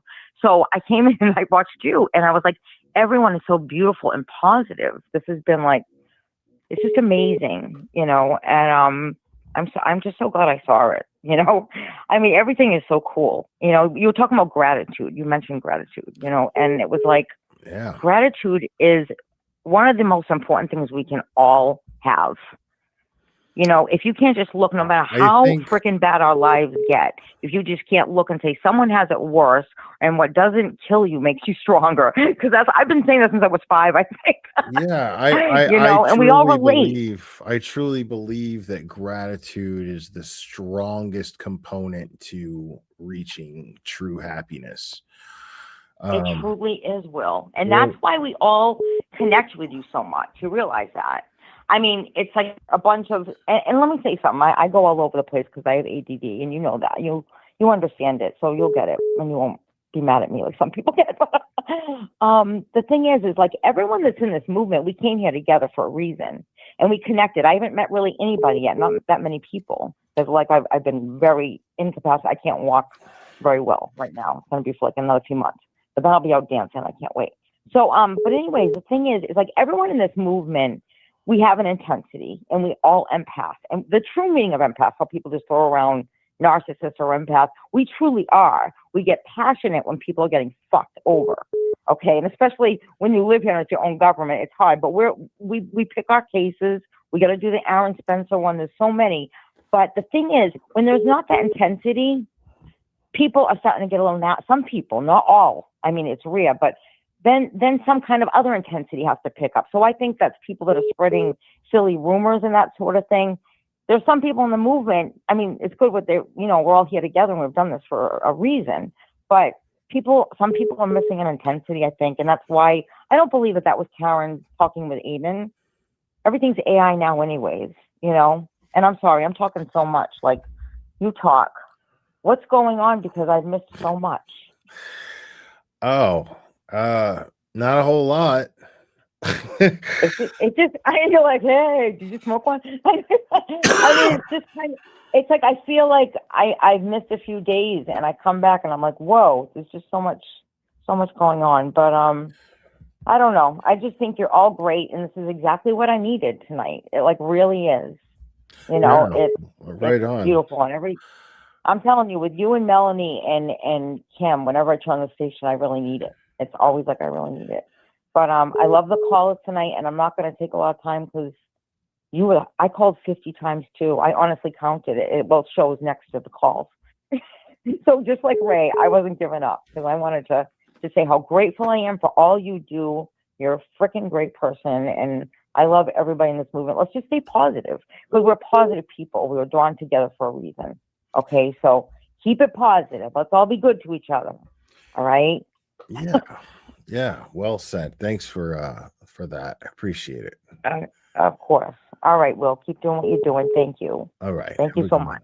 Bye-bye. All right. Take care. Bye-bye. Call from Rose from LA. You're on. Who am I speaking with? Hi, it's Rose from LA. How you doing? Rose from LA. Yes. I'm here with Lola the good dog, who's my chihuahua. Okay, Lulu, the good dog. Who's your chihuahua? I just wanted to say that you chair dancing the other night was everything. It was dance away the drama.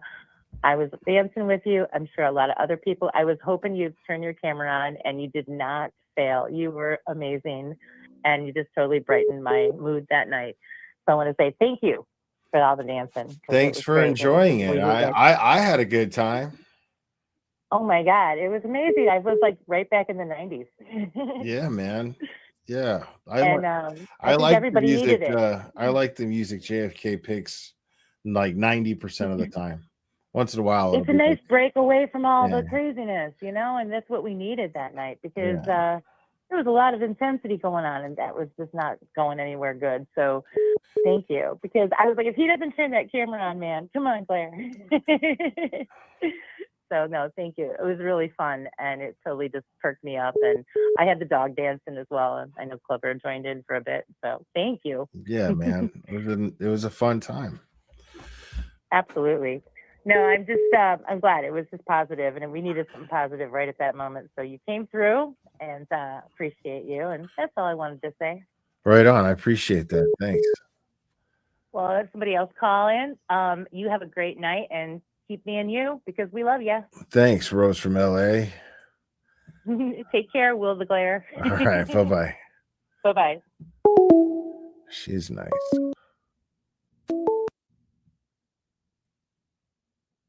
Call from Mammy Jamie. You're on. Who am I speaking with? Will Glare. Hi, this is Mammy Jamie. Mammy Jammy. What's up, Mammy Jammy? Listen, I just wanted to say that I have been a follower for Turtle Boy since 2015, and I have seen every single person that he has ever trusted completely and utterly betray him. It is so sad. It is so heartbreaking to see. I have seen people say that he's going to go down. This is it. He's this and he's that, and he always brings the receipts. He's always right. Now, this alleged tape, if this tape is real and he did record it for whatever reason, he showed it to someone that he trusted, and they again betrayed him. Yeah. I mean, that's one way to look at it. That's, yeah,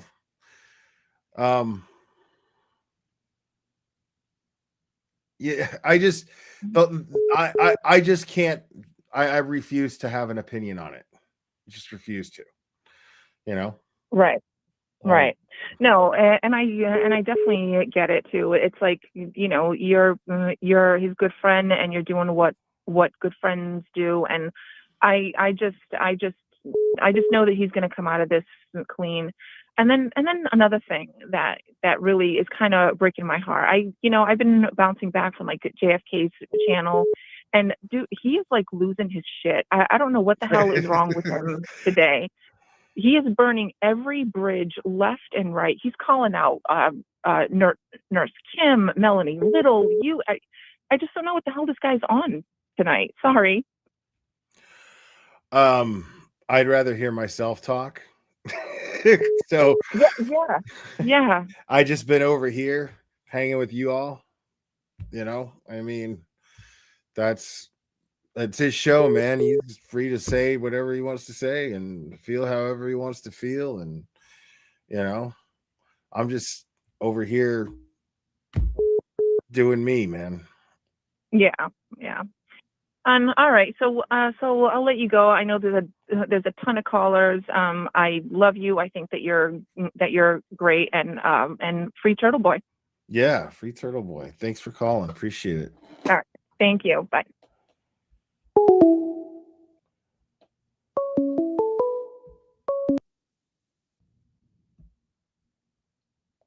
Call from.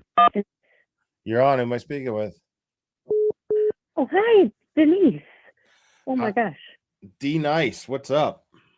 D Nice. I'm so excited. I've been watching you at the beginning of the Karen Reed show, and I'm here for 100% of Turtle Boy.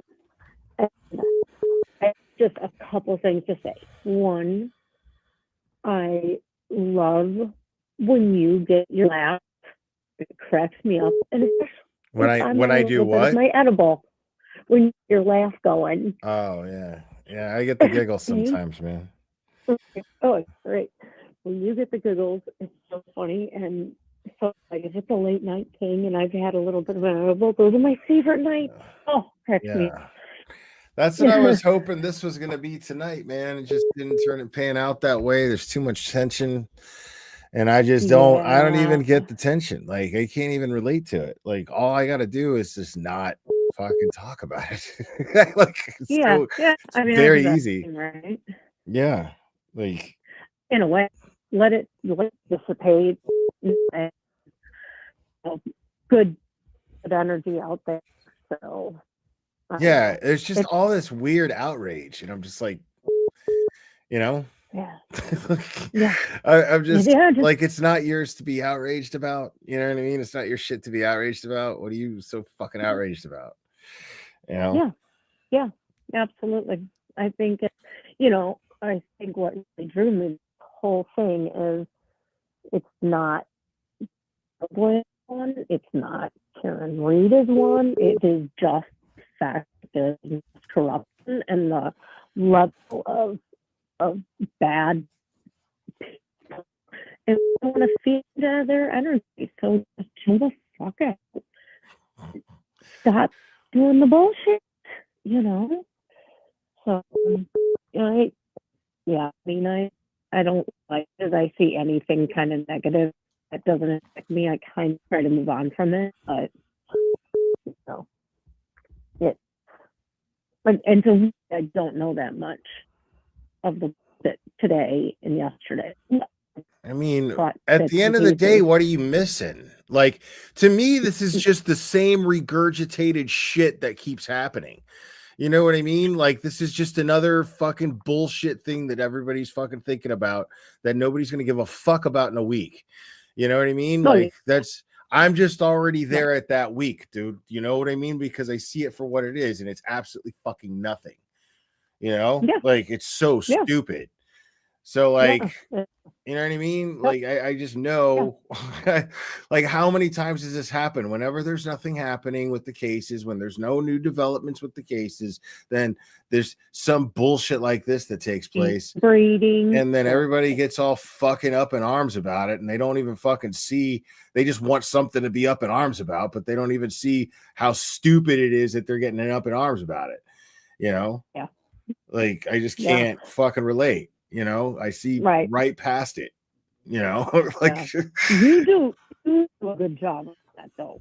You really do. Like, you're able to see like 5 steps ahead. You're like, it's all, this too shall pass. I agree. It just, I don't know. It does seem like it's like there's nothing in the trial. There's nothing on the trials right now. We had this last week, which kind of did amp to be what maybe some people were hoping, even though it was good. And then case civil was also kind of like a slow, the beginning of a slow process. So now the chaos begins. And that sucks. But, it's good to have some energy and, just out of it.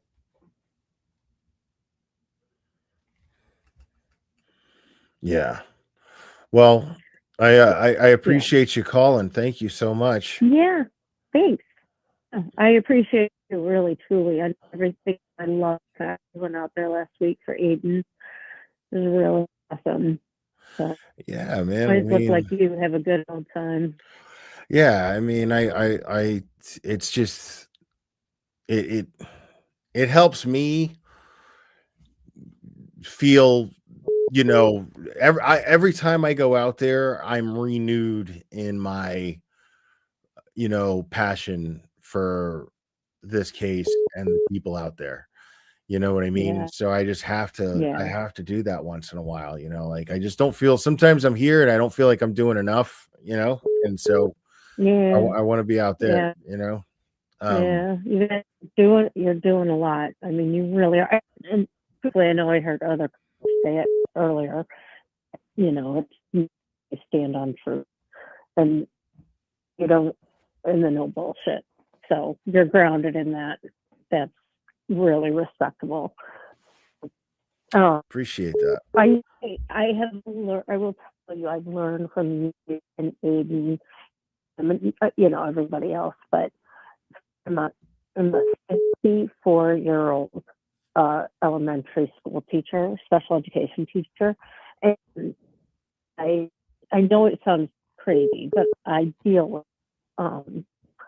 like just the bureaucracy, the bullshit, and the the day in and day out stuff that people like to muddy stuff up with, you know. And I've learned from you guys, like, to deal with what's important and to walk away from what's not. And then from Karen and stuff, like the whole time I believe in something, I'm gonna stick with it. So, you know. But anyway, I know what you guys are doing, and hopefully this too has soon. So, Yeah. you know. All right. Until if you do a late night show, then I tequila and edible. I will laugh with you. You're breaking up real bad. Oh, am I? Yeah, Oh, yeah. sorry about that. No, it's okay. I'm just Yeah. gonna take the next caller though, but thanks for calling. I appreciate Enjoy. it. Okay. Erica Madden spitting facts here, and thank you so much. Incredibly generous. Wow. We forget there has been ongoing drama since day one. The difference now is that we have idle time, and we all know what comes with idle time, right? We should all be blocking out the attempts of divide and distraction and focus on the blatant corruption in Norfolk County. Peace. Couldn't agree more. Couldn't agree more. Again, I have not forgotten what I'm fucking doing here. So it's not my problem if anybody else has, or if anybody else has forgotten what I'm doing here and what the extent of I want my capacity in this community to be. Sorry if people don't get that, but problem. Not my problem. Call from. It's Brenda. You're on. Who am I speaking with? Hi, this is Brenda from Canada, City of Winnipeg. How are you? Hi, Brenda from City of Winnipeg, Canada. So listen, I just wanted to tell you something just off the topic. You know what? I think that you're there's this really song, great. I man. was the one that phoned in a I while back. hate Winnipeg. You ever hear? There's a band. God, what is the name of that band? The Weaker Thans. I really like them. The Weaker Thans, and they have a song called "I Hate Winnipeg." It's really good. Well, Winnipeg is awful weather. But you know what? Off the subject, I was going to say to you, at the beginning of, this is to do with you, by the way, at the beginning of COVID, when nothing was closed down yet, everybody was just talking about it. My husband was driving me to work, and he stopped in the middle of nowhere, and he just said he couldn't breathe. He wasn't sick or nothing. Now, he did have a bypass in 2013, and he was a diabetic, so I'll make the story short. The ambulance got there, went to the hospital. It was February 14th, Valentine's Day. They gave him a mask. Then they ended up giving him a ventilator. Then, of course, they put a coma into him. And by March 2nd, I was called that I had to take him off everything. We were married for 40 years, and he died, and I was very shocked. Now, this is where it has to do with you. So 5 years later here, and you know what? I don't know if you know anything about depression. It is an awful thing, my friend. It is a terrible thing to happen. And people think that as time goes by that you're being healed. But for me, Jesus is the one that heals. And I'm not an over preachy person, but I am a Christian. So here's where you come in. So about Karen Reed or anything. And I started watching your show. And you know what? Honestly, you got me laughing. And then all of a sudden, at some of the things that were so controversial, I'd be yelling at my TV while you were making points talking on TV. So my compliments to you, because I'll tell you something. Even when you were with Aiden the other day, and we know that was just a very fast, quick thing, in and out. You're a real friend. And when I phoned you last time, about a month back, I told you guys that you were really the heroes of the show, of everything to do with her. Because to tell you the truth, the long and short of it is this: nobody would have known anything about what was going on with Karen Reed or this trial if you guys weren't on YouTube really telling about Michael Morrissey, the very corrupt thing about their courtrooms and how they deal with things, which between me and you is so very bad. It's such bullshit. But you know what? When you were standing in at the back there, you're still there, right? What? Okay. So when you were standing there when Aiden got out of the court with Mark Federer, Oh, yeah, I was standing behind Mark. Yeah. But here it is. This is what I'm going to say to you. You know what? You're a real friend. You could have complained that, oh, wow, you know what? I took a plane here. It was a bunch of bullshit. Nothing happened. But instead, you're right there. How for can I Aiden. do that? How can I do that when I have the first night that I get there, I had plans to hang out with both Mark Betterow and Kelly Reed. Kelly Reed, through her job, she had an opportunity to meet with somebody she needed to meet with, and she didn't want to pass up on the opportunity, so she had to cancel that evening. But me and Mark just hung out. Here is a guy who I think is one of the most brilliant people. Oh, yeah. In the world. And he is a brilliant lawyer. He's a brilliant litigator. He writes these poetry of motions. Yep. And this guy is talking to me and complimenting me, and I'm just in awe of this person. And we have just the deepest and coolest conversations that night. And so for a guy like me to have lived my life the way that I once did, and to now be hanging out with the likes of Mark Betterow and, Kelly Reed, and people who are just these kind, brilliant people, attorney Melanie Little, and,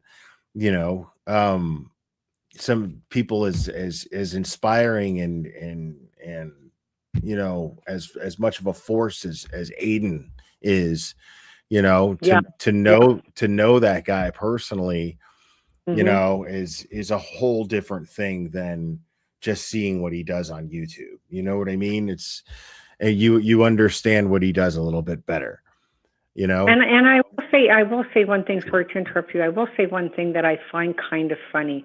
These guys, they just don't know when to quit. They don't want to quit. It's like they have no life, and this is the best thing that ever came into their town. But I'll tell you something, that you guys have made absolute idiots out of their stupidity. And one of the things I really like about you is that you stand your ground. You are not phony. You could give a rat's ass what comes out of your mouth if you feel you're right. You don't change your opinion if somebody's against it. You really, to be very honest, you have a very strong personality, and you don't care if you are standing like with, let's say, Aiden Carney, and somebody's going this, and that about it. You don't give a shit. You're still going to stay with Aiden Carney.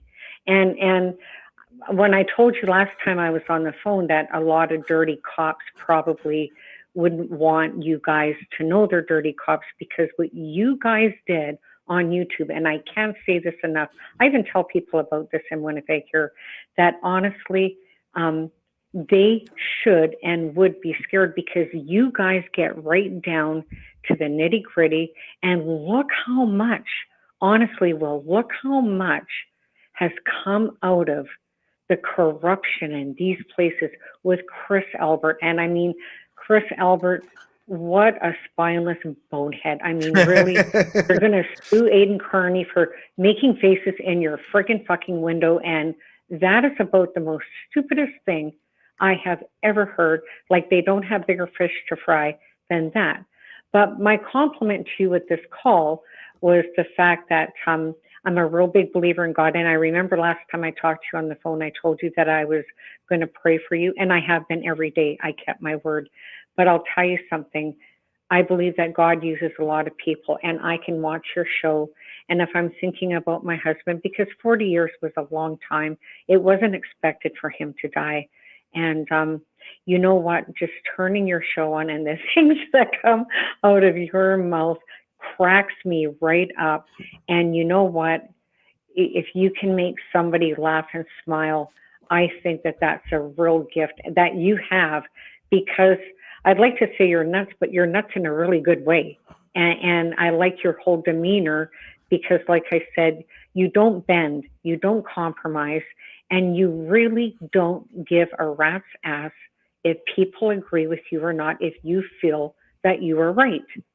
And I think that and I'm not comparing people, I'm just giving my honest opinion, out of Mike Crawford, out of, Mazza Media, the other ones, I think that Aiden couldn't have asked for a better friend as you, because like I said, you made sure that you went out there, and even though nothing happened, you didn't complain about it. It's like you said. Well, it's like I was explaining. I mean, what's there to complain about? I went out there and I got to have this amazing experience just by spending time with them. That's what I went out there for, of course, to support him in court.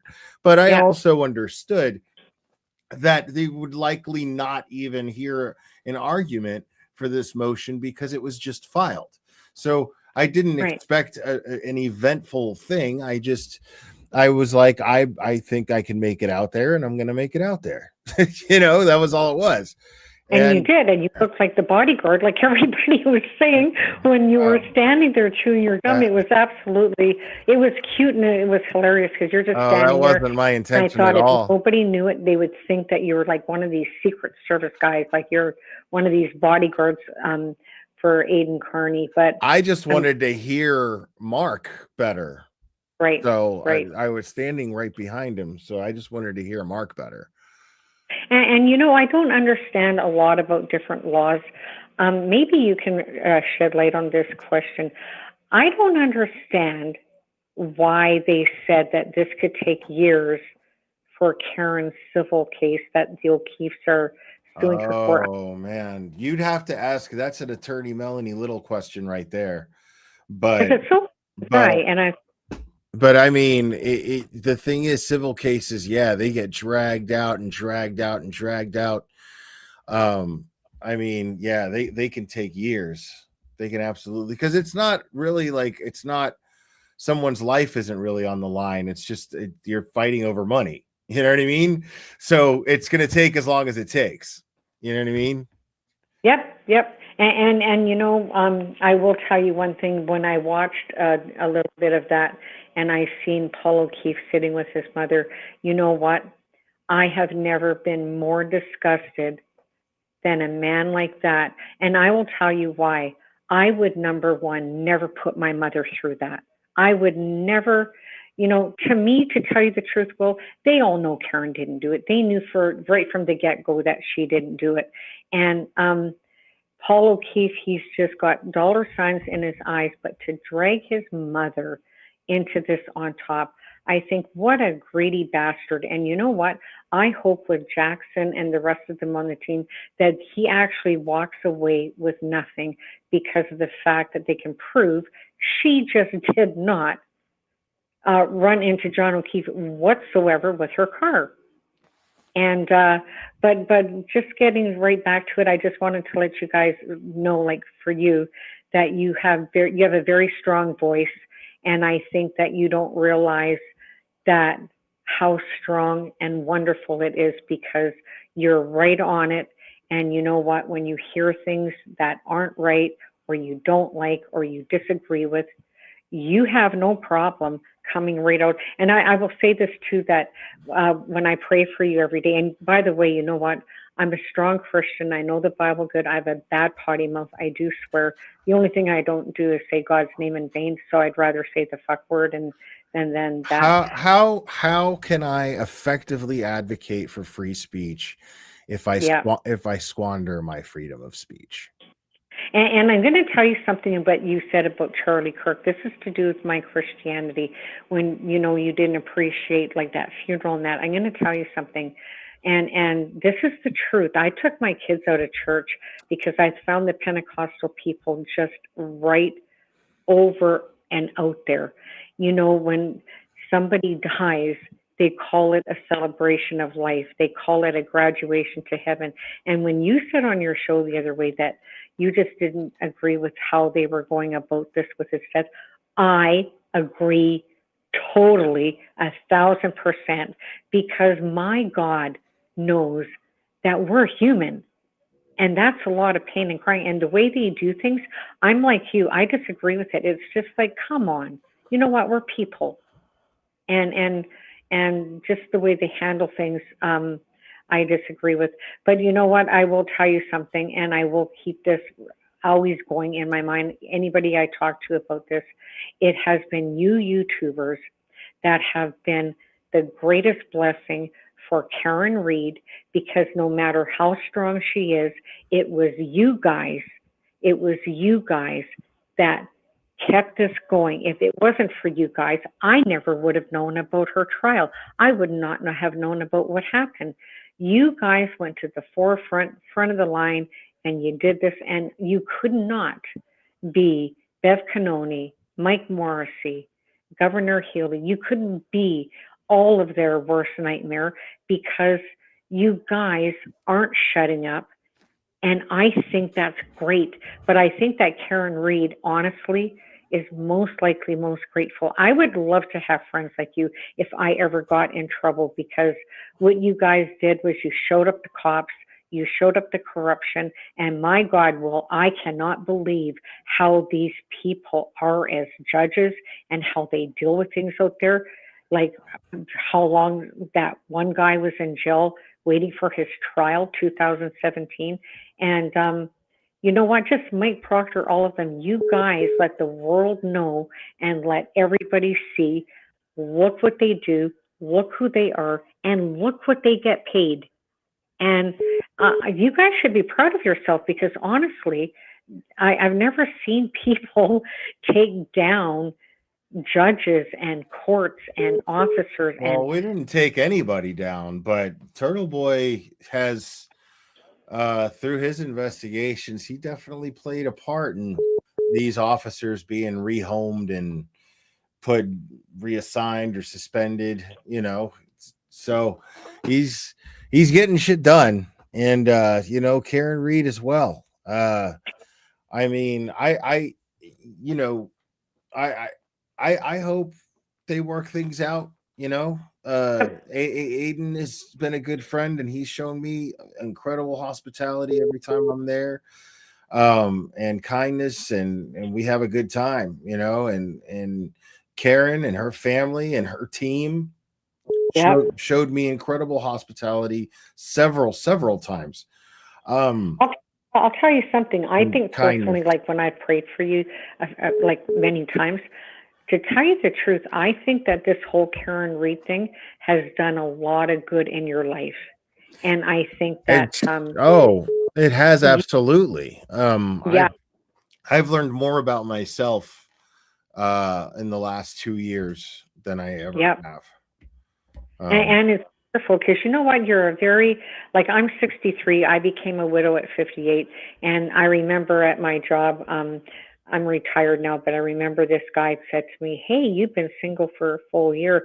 And I said, "Dude, I had one of you for 40 years. Thanks anyway." So like you, when I hear you say that you don't really want anybody like that in your life, I'm the same way. It's like, you know what? No, thank you. But I think that getting back to Karen Reed and that honestly, you, and you know what? It did do you a lot of good, because I was watching you, how you were progressing over and getting, it's like you came out of some sort of shell and you stayed out of it. And I think that you found wonderful friends. And I think that you really showed yourself that you had a lot more going for yourself than what you ever knew. And I do think that you have a lot of backbone. And I do think that you're very loyal to the people like the Reeds and that you have met. And I just think that it's really good. But out of Mike Crawford, and I'm not comparing apples to oranges, but out of Mike Crawford, Mark Mazza, LT O'Brien, you and Carney, but you have the toughest voice, the strongest personality. And it's because when you talk, you really aren't wasting your breath. You mean what you say, and you say what you mean. And I just think that that's refreshing for this day and age, because the world is upside down, and we need more people like you who are willing to step up and say, you know what, this isn't about me, but this is about this person, and I'm going to stand by them. And I think you should give yourself a good pat on your back, because honestly, I can't say it enough. You are absolutely wonderful and refreshing to watch, and you do crack me up when you start laughing and that. And then when I see your eyes just wasted on gummies, I just sit on my couch and I start to laugh because, like, you're just all the way around a really good guy to watch. You really are. Now they're just tired. That's why my eyes look the way they do right now, because I'm just So let me ask you something, tired. because I don't know the state's law. So is Aiden Kearney ever going to be able to sue them for putting him in jail for 2 months? That's a question you're gonna have to ask him. I have no idea. Because he was put in jail for the wrong reason, and I just thought, wow, like that, and I don't know how to say her name, that Lindsay, how do you say her last name? Connie? Fake victim. Well, you know what? And God forgive me because I am a mother and I do love God and that. But what a hoe bag. I'm just thinking, you know what? You have four kids. You wonder why the father doesn't want to go see them. Gee, I wonder too. And then, like you said the same thing that I agreed with.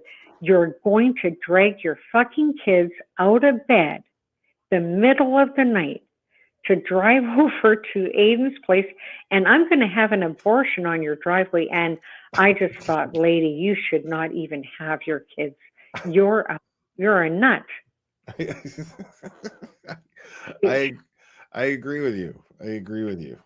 And any man that looks at her, that sees all the forefront now of her being on TV, honestly, look at her once and turn around and run away, because she's a lot of trouble. She is. She absolutely is. I agree with you. So- She is a walking red flag. And then I think they were saying on your show tonight that Mark Carney has the next hearing, December 5th? Yes. Aiden Kearney, yes. Do you think that they're going to appoint another prosecutor? No. I don't think, I just don't see that happening. Because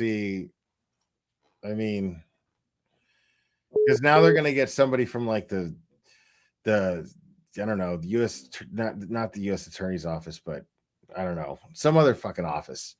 Right. And, I mean, that's the only thing they can do. Like Michael Morrissey's office is going to have to recuse itself, because what are they going to?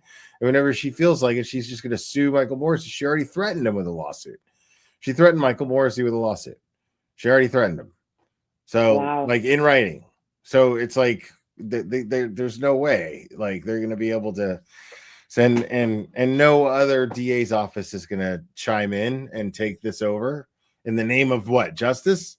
Yeah, You know what I mean? Anybody that Like- would touch this with the 10-foot pole would be absolutely Right. seriously stupid, because, like, why would you sign yourself up for, there's nothing there but corruption and lies? Still trying to figure out how you got Mello and Cosgrove to do it. Yeah. But you should be, before I let you go, that's what I was going to say to you, is that you should be very proud of yourself, and that's not an egotistic way or thing. If you can absolutely pat yourself on the back and say, you know what, good job, because you do really speak the facts out. You read the papers when you go over the papers that get released, and you just you're just strong in your personality, and you really have a lot of tenacity, and I think that people need to have more of you. But you know what? I was very impressed that you were there the other day. It was no more than 10 minutes. And you know what? One of the wonderful things you don't do is complain and say, well, you know what? I paid for a plane ticket. I went all the way fucking out there, and it was only a 10 minutes. You just don't do that. And I think Aiden knows that he has a very good friend with you, honestly. I wasn't there to be entertained by courtroom drama. I was there to support Aiden. That was it. Yeah. And it was good. It was good that you were there, and it was really funny. And in a funny, good way, when I was watching you chew your gum and you're standing right, in the background there, and then one of the people have one of the chats so go across the screen that says he looks like a bodyguard, and I'm thinking, yeah, he kind of does, just standing there with sunglasses. And so, but friends like you, I gave my mother this plate a long time ago, and she's passed away, but it said, true friends are like diamonds, precious but rare, and false friends are like autumn leaves found everywhere. And it is a true saying that when you have one friend, you got it all. And I think that Aiden knows that he can call on you anytime and you would be there for him. And that is exactly what I admire and like about you. And even though that you and Aiden have the biggest potty mouths, I got to tell you something. The last time I talked to you on the phone, you're going to laugh at this. The last time I talked to you on the phone, but I wasn't looking at the screen. And I said, you know, one of the things I like about you is that you don't use the C word, the cunt word. Well, I didn't know that you flashed it twice on the screen. So I had my 10-year-old granddaughter over a couple days later, and I said, hey, Grandma was talking on YouTube. Do you want to hear it? And she goes, sure. And I turn it back, and I didn't know that you put that on there. And so all of a sudden, you know, it comes across the screen, cunt, and you did it twice. And she looks at me in a very weird way. And I'm a good grandma, don't take this wrong. I couldn't stop laughing. I know I shouldn't have laughed, but I couldn't even breathe. I was laughing so hard.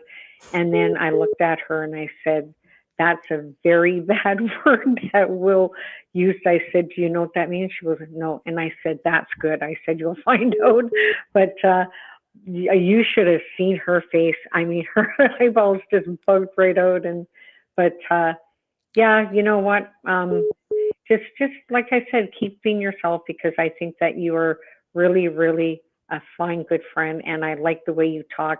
And I think that, like I said, I think the police out there haven't seen anything yet. You guys should stick together, call yourselves the Five Guys or something, because honestly, Brian Albert is so fucking cocky that he probably couldn't even believe when Jackson joined the team and they decided to call all these 10 witnesses into this civil court. You know, like when he gave that speech when she got acquitted, you're sitting there and you're going, you're kidding me. Like, you think that you're a fucking martyr by going on the stand and we did all we could do and they let us down. They let you down? What the fuck are you talking about? You weren't on trial. Yeah. So, yeah, it was really ridiculous, like how angry he was. Talk about your guilt showing. Oh, it would have to be 30 to 50 cops to pull something like this off. And you're like, are you really for real? Because actually, it does not. And I hope that it really goes well for them in the civil case. And before I let you go, like I said, you know, keep it up. You do a good job. You have a very, very loud voice, my friend, and in a very, very good way, and in the eyes of God, because he is a just God and he's all for justice.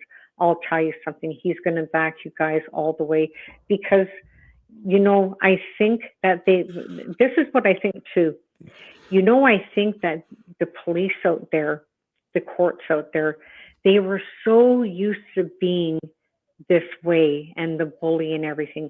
And when Karen Read decided to fight back, and they didn't count on all you YouTubers coming in and then these standouts, I think that honestly didn't know what to do, because it was so commonplace. They were so used to doing this and nobody ever interfered with it. And I think that in front of the world to see, they got known. And I hope that a lot of things change. I hope a lot of people get fired, and they should, because I don't know about you, I would never want to live out there, ever, because they're so corrupt. Nah, I wouldn't want to live out there now. And I do think that Colin Albert and Brian Albert and Brian Higgins were the three people. And you know what? One more thing, like, let's say you were my brother. Let's say you were the John O'Keefe who got shot. You know what? I would be just as livid I don't know why this family isn't caring at the fact you can hate Karen Reed. You can hate her all you want.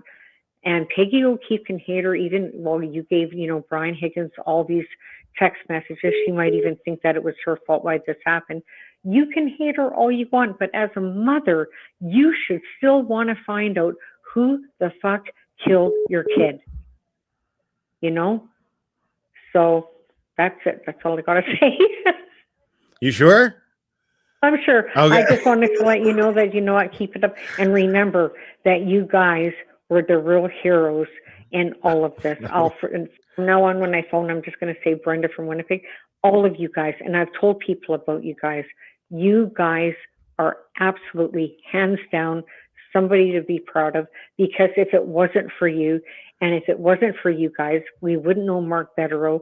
None of this would be happening. None of it.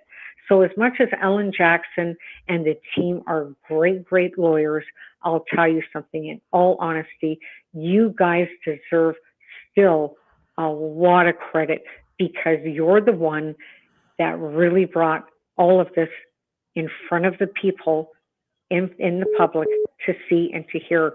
And the more we've seen it, you had Australia, Canada, Poland. I mean, this thing went everywhere.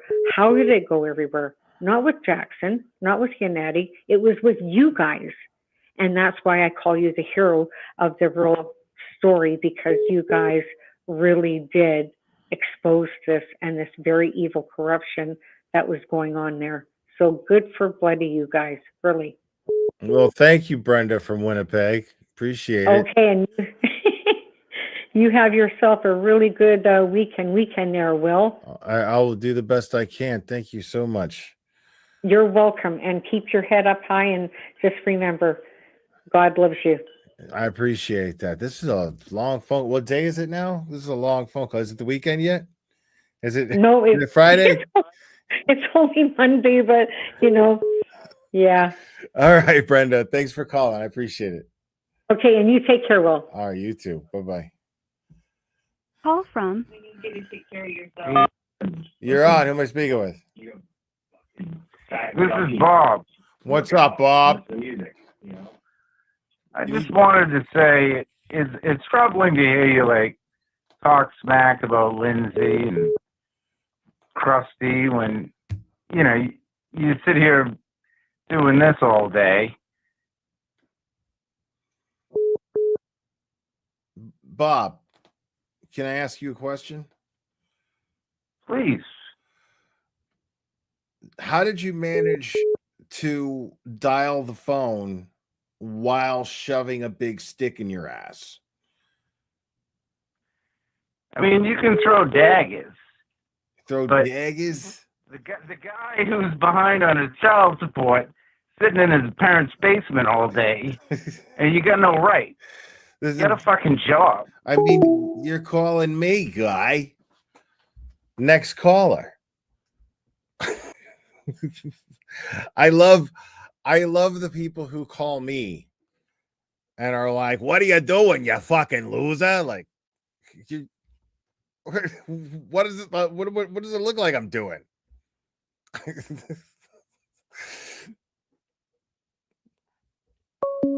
All right, last one. Call from. Randy. You're on. Who am I speaking with? Hey, Will, how's it going? This is Randy. What's up, Randy? Much. Just before I begin, I just want to let you know I've been following your show for at least the last 6 months. Actually, probably longer. No, because I probably a year, the first trial. You do a great job. I love your show. I think the way you take opinions from other content creators is to be applauded. I love your show. I think you're doing an amazing job with this case, and all the ancillary stuff. You know what I'm saying? Thanks, Randy. I appreciate it, buddy. I just a couple of things. I don't know if I didn't catch the beginning of the show, so I don't even know if you're talking about some of this stuff. I wanted to see two things. I wanted to ask you questions. Two things. One is I wanted to find out about your thoughts about this Lindsay Gattani woman. She seems to be making her way back into the mainstream, so to speak. So, do you know what I'm saying? Into the mainstream. Well, Well, what I mean by that is, what I mean is she disappeared, and now she's emerging again, with bells on, so to the speak. walls are closing in on her, and she's acting out. That's all that is. Time's ticking. That's all it is. She's acting She's out. in a little bit of hot water. Yeah, and her eyes are too far apart from each other on her face. I noticed that too. It's probably very stressful. Okay. And the other thing is, all of a sudden, it seems like this stuff is going on. All of a sudden, everything was going good. Everybody was, kind of happy. And all of a sudden, it blew up. And now there's people are claiming that Aidan Kearney has been wiretapping people or something. Wiretapping people? I don't know. Or recording. I haven't been paying attention.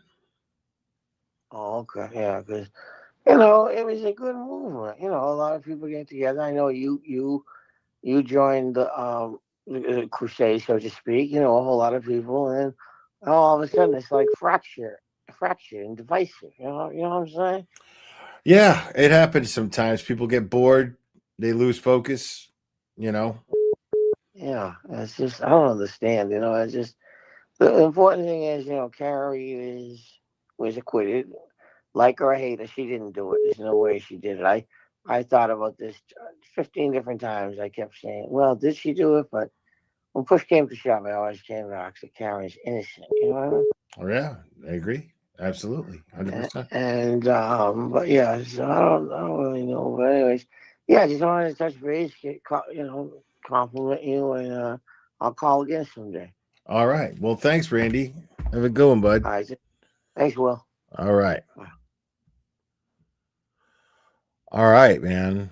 Those are some fun phone calls. But people, that's going to be it for me. Oh man, that guy was all right, man. We had some great callers, man. Brenda was a sweetheart. I didn't have the heart to cut her off. I just couldn't. She's just too sweet. I have a weak spot for Canadians. And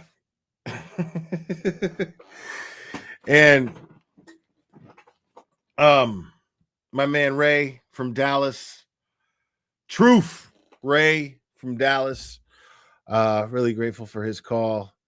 A lot of great callers, man. So, and always Special Appointed Prosecutor Robert Cosgrove, Special Retired Prosecutor Robert Cosgrove. It's very nice to hear from him, as always. So I had a nice time tonight. Thanks for hanging out with me, guys. I appreciate it. I'm gonna watch some new shit on Netflix. But I'll try to go live tomorrow, hang out with you guys a little bit more. Maybe we'll actually get back on track here and talk about what we're here to talk about. Big shout out to my mods. Appreciate you guys. Yeah, make sure to hit the like if you haven't already. Make sure to subscribe if you're not subscribed. So you guys know when I'm going live, hit the notification bell and all that. I really appreciate all the support. You guys are so generous. It means the world to me. Thank you guys so much. Yeah, guys, remember, it only takes a second to stay safe. And I love you very much. We will do this again very soon, my friends.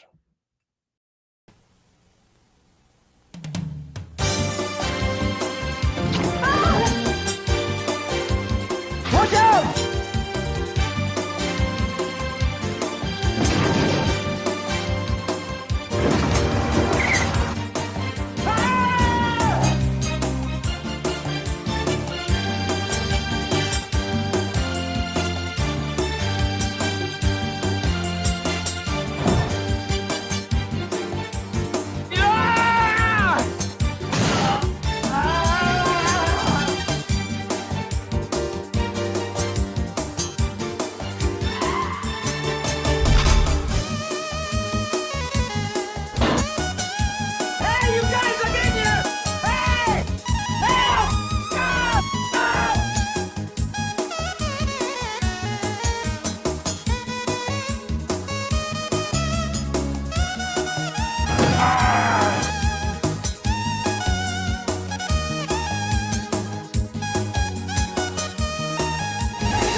Today, being retarded means leading a full life.